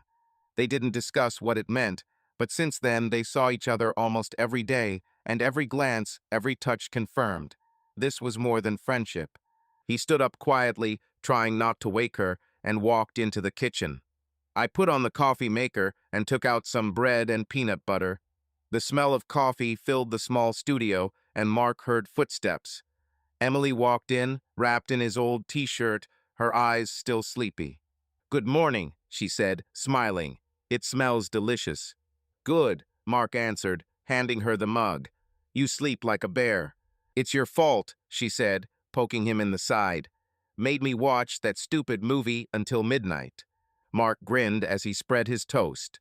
They sat down at a small table, and Emily sipped her coffee, looking at him over the top of her mug. Their morning conversations were light about work, about plans for the day, but under this lightness there was understatement. They didn't talk about Jessica, about Emily's parents, about what would happen if their secret was revealed. "What do you have today?" Mark asked, taking a bite of toast. "Work as usual," Emily replied, rolling her eyes. "The client again wants more energy in the logo. I think I'll just draw a sun and say it's a metaphor." "Brilliant," Mark said, smiling.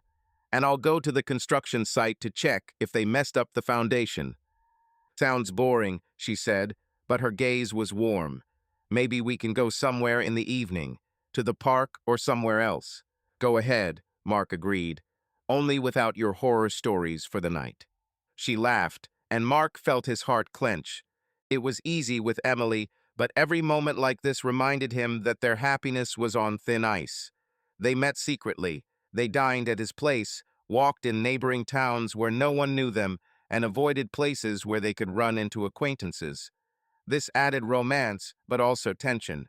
After breakfast, Emily went home, citing work. Mark went to the office, but thought about her all day. At the construction site, he checked the drawings, argued with the contractor, but his thoughts returned to her smile, to the way she snuggled up to him at night. He knew he was in love, and it was scary. Not only because she was Jessica's sister, but also because their relationship could destroy her family. In the evening, they met in Freedom Park, away from the center. Emily was waiting for him at the entrance, wearing jeans and a sweater, with a thermos of hot tea. They walked along a path surrounded by pine trees, and the cold January air was invigorating. Emily took his hand, and Mark felt the warmth of her fingers. "It's beautiful here," she said, looking at the sunset sky.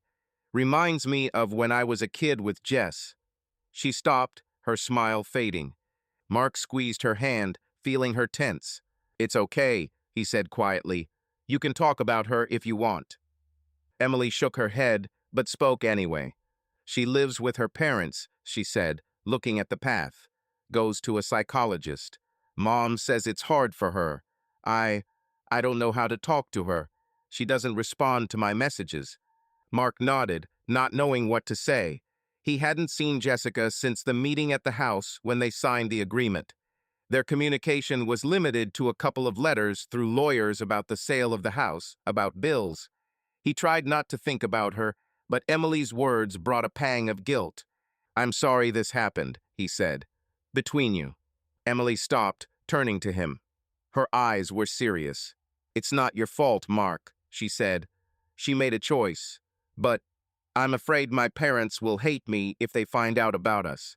Mark felt his heart clench. He knew that her family, especially her mother, who was strict and religious, would not accept their relationship easily. He stepped closer, placing his hands on her shoulders. "I'm afraid too," he admitted, "but we can handle it. I'm with you, Emily, whatever happens." She nodded, her eyes sparkling. She pressed herself against him, and Mark hugged her, feeling her warmth drive away the cold. They stood there for several minutes, listening to the rustling of trees and the distant barking of dogs. "Thank you," she whispered, pulling away. You make me happy, even with all this." "You too," Mark said, and it was true.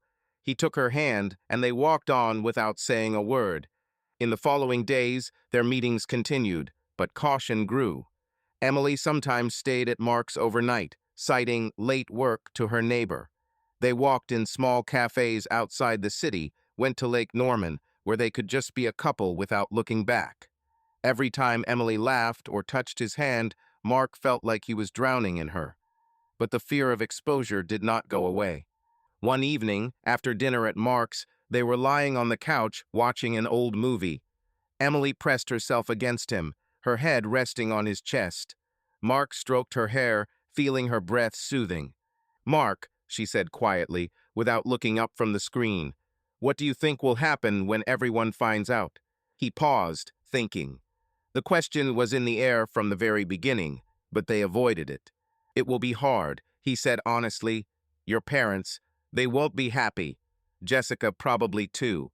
But I don't want to lose you, Emily. We'll find a way." She turned, looking into his eyes. "I don't want to lose you either," she said. "But sometimes I feel like we're doing something wrong." Mark squeezed her hand, feeling a stab of pain from her words.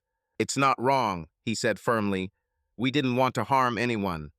We just fell in love." Her eyes widened, and she smiled, although there was anxiety in the smile. "Loved," she repeated, as if tasting the word. "Yes, probably so."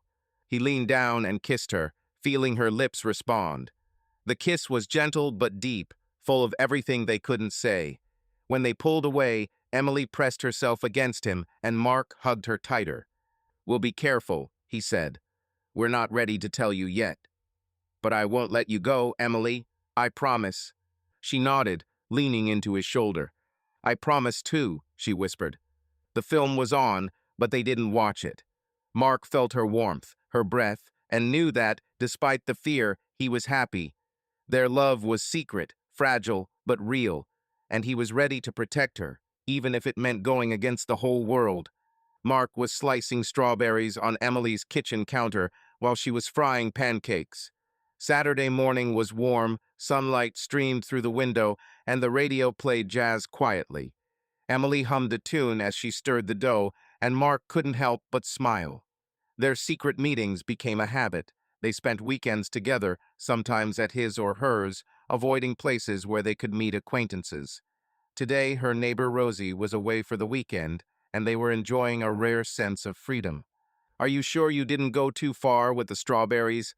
Emily asked, glancing at the bowl. "These are pancakes, not fruit salad." "Relax, boss," Mark replied with a wink. "I know what I'm doing."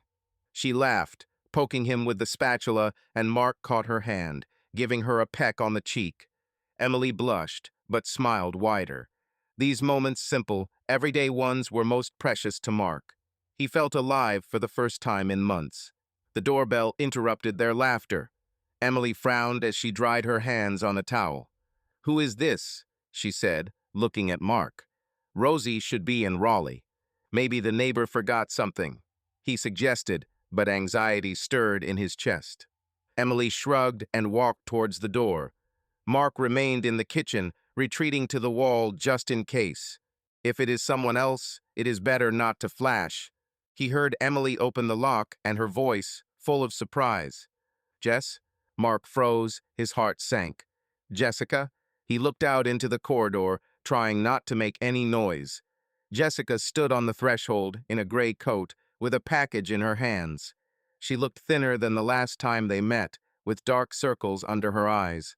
"Mom asked me to bring you some things," Jessica said, her voice tired. "She said you won't be home, but—" She fell silent, catching the smell of food and the steps of Mark, who involuntarily took a step forward. Her gaze darted deeper into the apartment, and she saw him in jeans and a t-shirt, with a knife in his hand from slicing strawberries. Jessica's eyes widened, and the bag fell from her hands to the floor. "Mark," she breathed, looking at Emily, then back. "You. What are you doing here?" Emily turned pale as she stepped forward. "Jess, this is—" she began, but her voice was shaking. "It's not what you think." "Isn't that right?" Jessica raised her voice, but did not shout. Her eyes sparkled with anger and pain. "My husband and my sister are in the same apartment, preparing breakfast." "What is this, Emily? Explain." Mark put the knife on the counter and walked out into the corridor, feeling his insides tighten. "Jessica, calm down," he said, trying to speak evenly. "We just—" "Just?" she interrupted, her voice trembling. "You sleep together, right? How long has this been going on?" Emily clenched her fists and her cheeks flushed. "Jess, please listen," she said. "We didn't want to." "You didn't want to." Jessica stepped forward, her gaze icy. "You are my sister, Emily, and you, Mark, are my husband. And you betray me like this." "We didn't betray," Mark said, his voice becoming harsher. "You yourself ruined our marriage, Jessica. You made a choice when you started dating Logan." Jessica flinched as if struck, but her eyes narrowed. "And that's why you decided to console yourself with my sister," she said, her voice filled with bitterness. "Is this revenge, Mark? Or, Emily, you just couldn't resist? And don't forget to like so that all traitors get what they deserve, and subscribe to the channel so you don't miss the next story." Emily shook her head, her eyes shining with tears. "This is not revenge," she said quietly. We love each other." Jessica froze, her face contorted. She laughed shortly, bitterly. "Do you like it?" she said, looking at them. "How nice. My sister and my husband. You deserve each other." She turned to the door, but Emily rushed after her. "Jess, wait!" she shouted, grabbing her sister's sleeve. "Please, let's talk." Jessica pulled her hand away, her gaze full of pain. "What to talk about?" she said. "You decided everything for me. I'll tell my parents. Let them know what kind of daughter they raised." "Jess, don't." Emily stepped towards her, but Jessica was already running down the stairs, her heels clicking on the steps. The entrance door slammed. Emily stood on the landing with her hands to her face. Her shoulders were shaking. Mark walked over, hugging her carefully. "Emily," he said quietly, "breathe." She turned around, her face wet with tears. "She hates me," she whispered. "Mark, what have we done?" He held her close to him, stroking her back. "We knew this could happen," he said, trying to speak calmly, although everything was boiling inside. "She's shocked. Give her time." Emily sobbed into his shoulder. "Parents, they won't forgive me," she said. "Mom, she will say that I am a disgrace to the family." Mark squeezed her tighter, feeling her fear rub off on him. He knew that Mrs. Brooks, with her stern views, would be furious, but he couldn't let Emily drown in panic. "We can handle it," he said firmly. "Together. I won't leave you, Emily. I promise." She nodded, but the tears continued to flow. Mark led her back into the apartment, closing the door. The smell of pancakes, still warm in the pan, now seemed out of place. He sat Emily down on the sofa and brought her some water. "Drink," he said, sitting down next to her. "We need to think about what to do." Emily took a sip, wiping her eyes. "I should have told her sooner," she whispered. "Maybe then it wouldn't be so terrible." "Don't blame yourself," Mark said. "We couldn't predict. Jessica, she has a right to be angry, but that doesn't mean we did anything bad." Emily looked at him, her gaze filled with doubt. "What if my parents turn away from me?" she asked. "What if Jess never forgives?" Mark took her hand, intertwining her fingers. "We will find a way," he said. "Maybe not right away, but I believe they will understand. And if not, we have each other." Emily sat in the car in front of her parents' house in suburban Charlotte, gripping the steering wheel until her knuckles turned white. Her phone had been silent since the morning, but yesterday's call from her mother still rang in her ears. Mrs. Brooks' voice was cold, almost alien. "Emily, come tomorrow. We need to talk." Jessica told everything. Emily knew what that meant. Her secret with Mark had been revealed, and now she had to face her parents. She took a deep breath, turned off the engine, and got out. The Brooks house, one story, with blue shutters and a well-kept garden, looked as cozy as always, but today it seemed forbidding. Emily knocked, feeling her heart pounding. The door was opened by the mother. Her face was stern, her eyes were red, as if she had been crying. "Come in," Mrs. Brooks said, retreating. Emily came in, taking off her coat. In the living room, the father, Mr. Brooks, was sitting on the sofa, his hands clasped in his lap.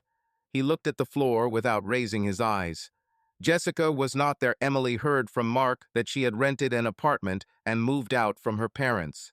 The silence in the room was heavy, like before a thunderstorm. "Sit down," said the mother, pointing to the chair. Her voice was even, but the trembling betrayed her anger.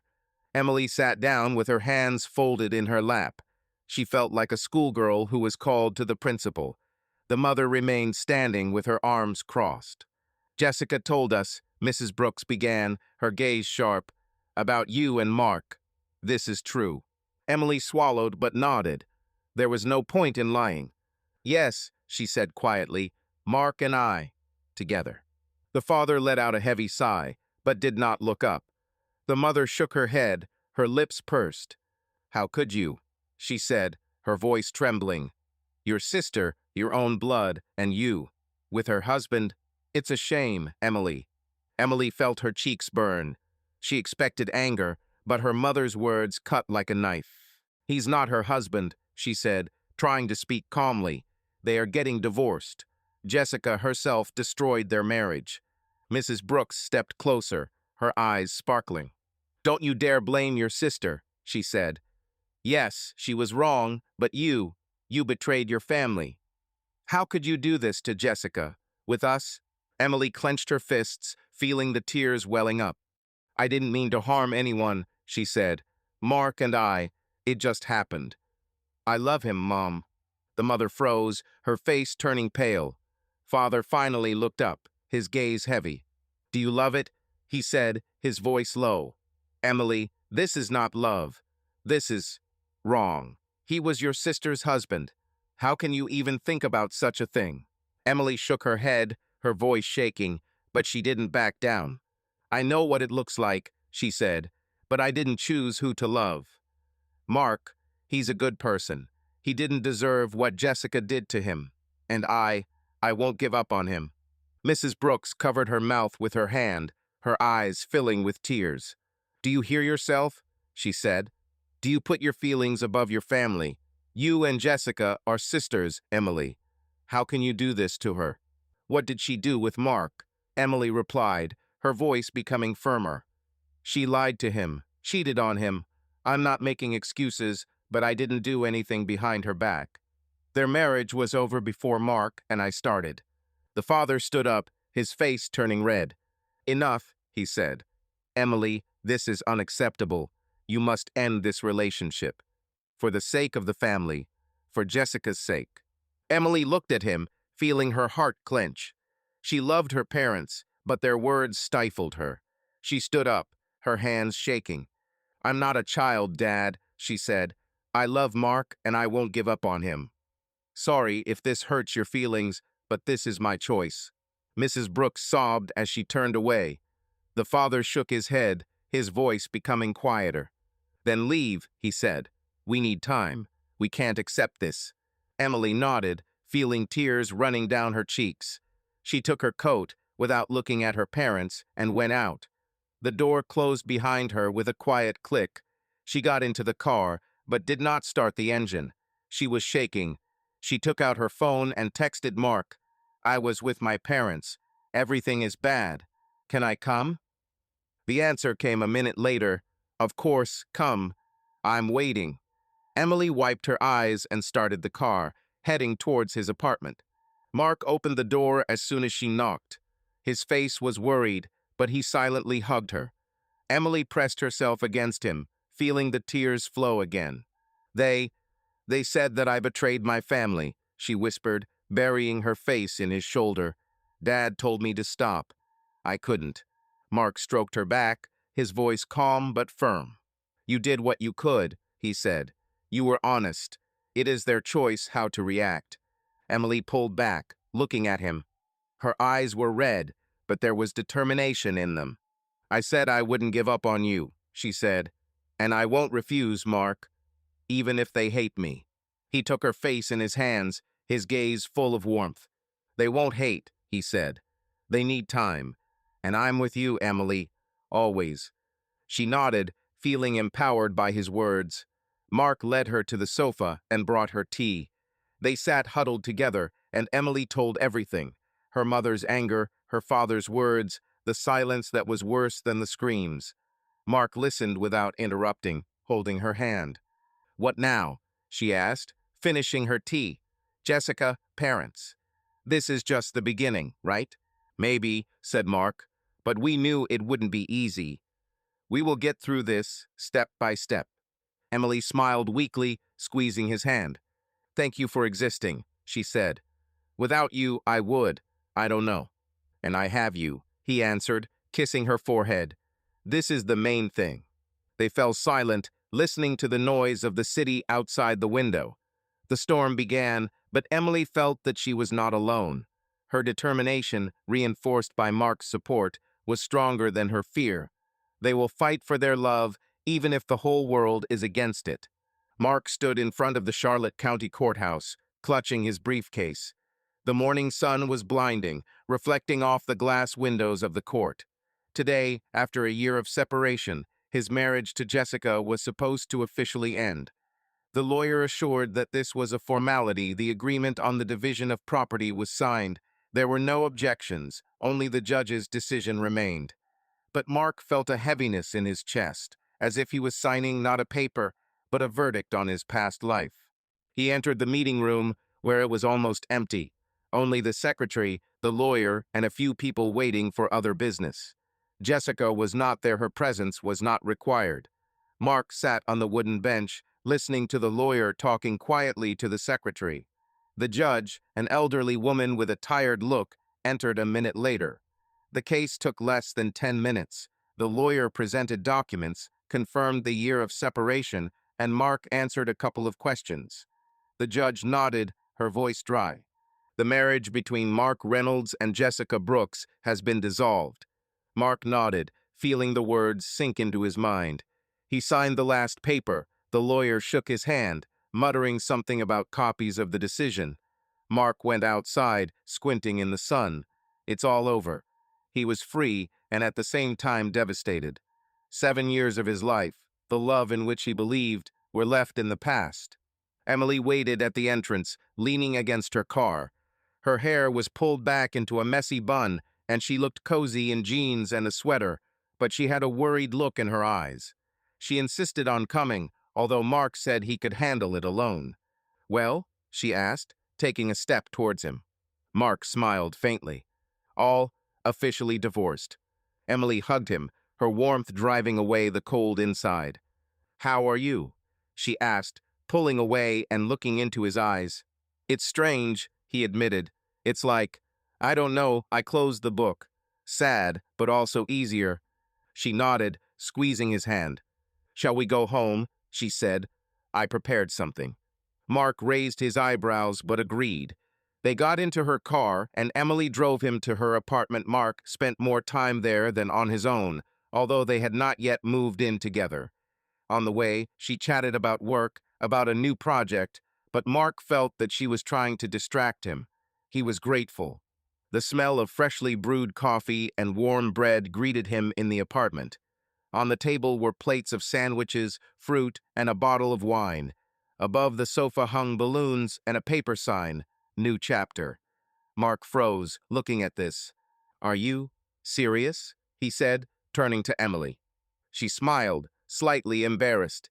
"I wanted to cheer you up," she said. "This is kind of like a new start, right?" Mark laughed, feeling the tension release. "You're crazy," he said, hugging her. "Thank you, Emily. This is really cool." They sat down at the table, and Emily poured the wine. She raised her glass, her eyes sparkling. "Here's to a new chapter," she said. "For us." "For us," Mark repeated, clinking glasses with her. They ate, chatting about trifles, about her work, about his running, about how Steve was teasing the intern again. But after the second glass, Emily became more serious. "Mark," she said, looking at him, "now that the divorce is official, what's next?" He put his glass down, thinking. The question was inevitable. Their relationship, secret in recent months, could now come out of the shadows. But it was scary, not because of him, but because of her family. "I want to be with you," he said honestly, without hiding. "But your parents, they're still—" Emily nodded, her gaze darkening. "They're softening," she said. "Mom called the other day and asked how I was. Not about us, but this is progress. Dad is silent for now, but Mom says he's not so angry anymore." Mark squeezed her hand. "That's good," he said. "Maybe over time they will accept it. But I don't want you to lose your family because of me." Emily shook her head, her voice firm. "I'm not losing," she said. "They are my parents, they always will be. But I chose you, Mark, and now we are free to be ourselves." He looked at her, feeling her words lift a weight off his shoulders. She was right, the divorce closed an old chapter, and now they could build a future without looking back at the past. He leaned down and kissed her, feeling her lips respond. "I love you," he said, pulling away. "And I you," she answered, smiling. They finished their wine, put away the dishes, and lay down on the sofa, turning on an old movie. Emily snuggled close to him, and Mark felt peace return. But one question still hung in the air. "Will Jessica be informed?" he asked, looking at the screen. "Yes," said Emily. "The lawyer will send her a copy of the decision. I don't know how she will react." Mark nodded, not wanting to go deeper. Jessica was part of the past, and he hoped that she too had moved on. Emily, as if sensing his thoughts, squeezed his hand. "Everything will be fine," she said. "We can handle it." He smiled, kissing the top of her head. "We'll manage," he repeated. Emily sat on a bench in Freedom Park, looking at the ducks swimming in the pond. "The summer sun warmed my shoulders, but inside I was restless." Jessica wrote to her yesterday, for the first time in months, asking to meet. "We need to talk before leaving," the short SMS read. Emily agreed, choosing a neutral place, but now, waiting for her sister, She felt her nerves taut. Mark offered to go with her, but she refused. This was a conversation between two sisters. She noticed Jessica from afar. She was walking along the path in a light dress with a bag over her shoulder. Jessica looked better than the last time they met. Her cheeks were pinker. Her eyes were no longer so sunken. She sat down next to him, placing her bag on the ground.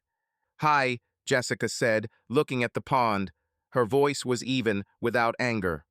"Hi," Emily replied, clasping her hands in her lap. "You look good." Jessica smiled faintly, but did not look at her. "Thank you. I'd like to check out. To Texas. Found a job in Austin in sales. I want to start again." Emily nodded, feeling a mixture of relief and sadness. "This is cool," she said. "A fresh start. Will suit you." Jessica was silent, looking at the water. Emily waited, not knowing how to begin. Finally, Jessica spoke. "I was angry for a long time.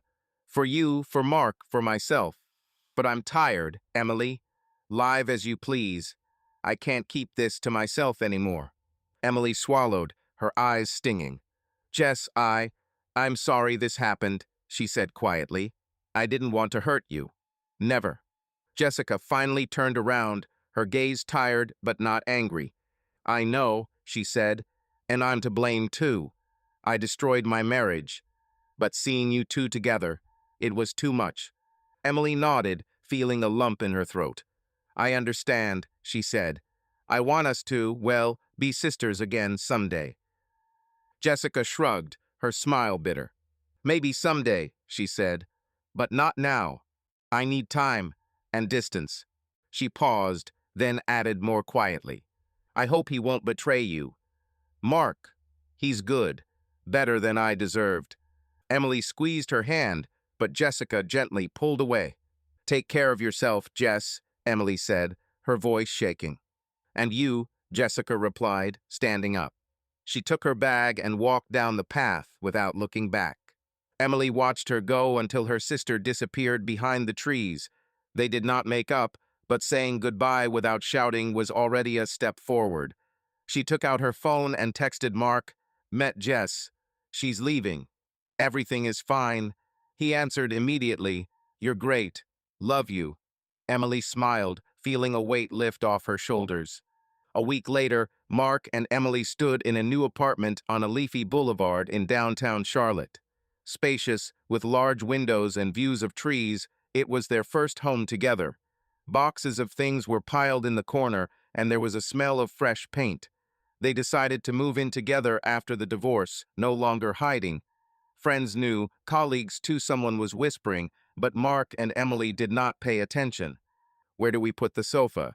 Mark asked, holding Emily's sketchbook with sketches of the interior. "By the window," she answered, unpacking the dishes.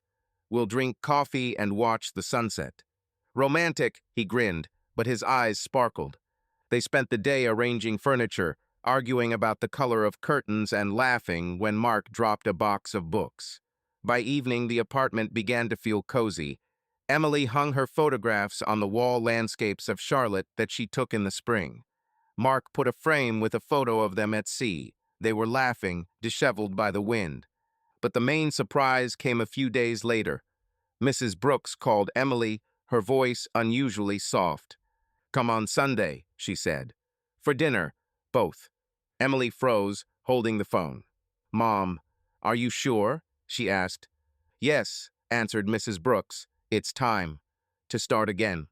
On Sunday, Mark and Emily came to the Brookses. Mrs. Brooks greeted them at the door, her smile discreet but warm. Mr. Brooks nodded to Mark, shaking his hand a little longer than necessary. "It's good to see you," he said, and Mark knew it was sincere. Dinner was simple: fried chicken, potatoes, salad. The conversation flowed cautiously about the weather, about the garden, about Emily's work. But when Mrs. Brooks served dessert, she looked at her daughter. "Are you happy?" she asked quietly. Emily nodded, squeezing Mark's hand under the table. "Yes, Mom, very." Mrs. Brooks nodded, her eyes softening. "Then, that's enough," she said. Mr. Brooks coughed but said nothing. His silence was more eloquent than words. Mark felt a sense of relief, not complete acceptance, but a step toward it. Later, back at their new apartment, Mark and Emily stood on the balcony, looking out at the city lights. She pressed herself against him, and he hugged her. "We did it," she said quietly. "Parents, they are trying to understand." "Yes," Mark answered, kissing the top of her head. "And Jessica," she let go of the anger. "This is already something." Emily nodded, her voice full of hope. "We are building our lives, Mark, despite everything." He smiled, feeling her warmth fill him. "Together," he said. "This is the main thing." They stood hugging each other under the starry sky. The past did not disappear, but it no longer held them. There was a new life ahead, their life, which they had chosen. Mark stood at the altar in the small garden behind Emily's parents' house, feeling his heart pounding. The sun shone softly through the foliage, and a light breeze rustled the white ribbons tied to the chairs. There were few guests: Steve and his girlfriend, a couple of Emily's friends, her parents. Emily insisted on a modest ceremony, and Mark was only too happy. After everything they'd been through, they didn't need any big celebrations. Only them and their loved ones. The music became quieter, and Emily appeared, walking across the grass in a simple white dress. Her hair was down, and her smile shone brighter than the sun. Mark felt a lump in his throat. She came up, took his hand, and the world around disappeared. The judge, an old friend of Mr. Brooks, began the ceremony, but Mark could barely hear the words. He looked at Emily, at her eyes full of love, and knew that this was the right moment. "I take you, Mark, to be my husband," Emily said, her voice trembling with emotion. "I promise to love and support no matter what happens." "I take you, Emily, to be my wife," Mark answered, squeezing her hands. "I promise to be there, always." They exchanged rings, simple silver ones, and the judge declared them husband and wife. Mark kissed Emily to applause, feeling her lips tremble with happiness. Mrs. Brooks wiped away tears. Mr. Brooks smiled discreetly. Steve whistled, causing everyone to laugh. After the ceremony, there was dinner in the courtyard tables with homemade food, laughter, toasts. Mrs. Brooks raised her glass, her voice warm. "For you," she said, looking at Mark and Emily. "For the love that is strongest." Mark nodded, feeling grateful. A year ago, he could not imagine that the Brookses would accept him, but time and Emily's love melted the ice. Mr. Brooks even gave him an old watch, a family heirloom, a gesture that meant more than words. A few months later, Emily announced that she was pregnant. Mark remembered that day. She showed the test, her eyes were shining, but there was fear in them. What if he wasn't ready? He picked her up and spun her around the room, laughing. "This is the best thing that could happen," he said, and her smile became brighter than the sun. The pregnancy proceeded smoothly, although Emily suffered from toxicosis in the first trimester. Mark went with her to all the checkups, read books about education, even ran for pickles at 3 in the morning. Mrs. Brooks, having learned about her future grandson, became a frequent visitor, bringing food and knitted booties. Her sternness gave way to concern, and Mark saw how happy this made Emily. In November, as the deadline approached, they temporarily moved in with the Brookses. Mrs. Brooks insisted that her daughter be under her supervision. Mark took some time off to help with chores and support Emily. The house was filled with a warmth that he had not expected. Laughter, the smell of baking, conversations about the unborn child. One cool evening, Mark walked out onto the porch with a mug of cider. The first snow dusted the lawn, and the street was quiet. He looked at the lights of the neighboring houses, reflecting on the path he had traveled. A year ago, he was broken, alone, lost. Jessica, his first love, betrayed him, and he thought he would never recover. But Emily, with her laughter and strength, gave him a new chance. He was now a husband, soon to be a father, and the Brooks family, despite everything, accepted him.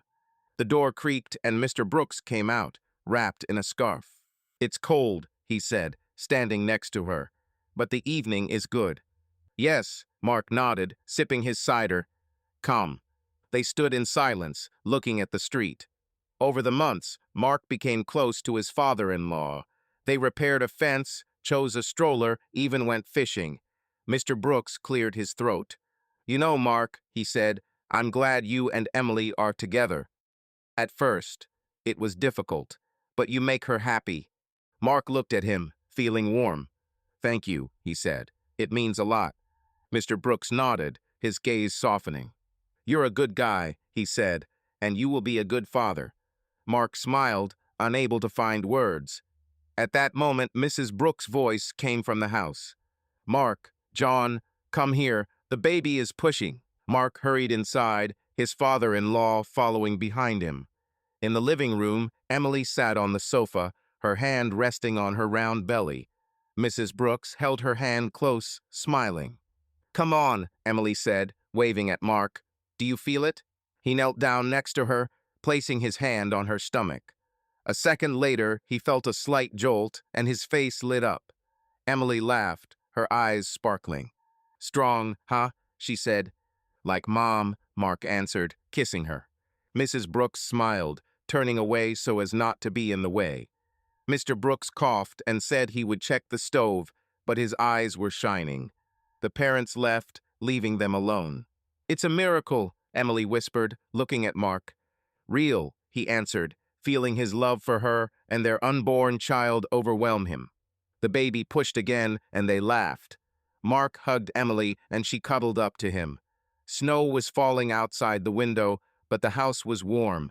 He thought about the past pain, betrayal, loneliness, and how it had brought him here, to this family, to this happiness. He was grateful for every step, even the difficult ones, because they led him to Emily and their new life. "I love you," he said, kissing her hair. "And I you," she answered, smiling. They sat hugging each other, listening to the snow rustling outside the window. Ahead of them lay sleepless nights, the first steps of a child, joy and worries. But Mark was not afraid. With Emily by his side, he was ready for anything. Their new chapter was just beginning, and it promised to be wonderful. Subscribe to our channel so that your love doesn't cheat on you, and go ahead and listen to the next story, because this story is nothing compared to the next one. If you're under 18, don't even think, click to the next one.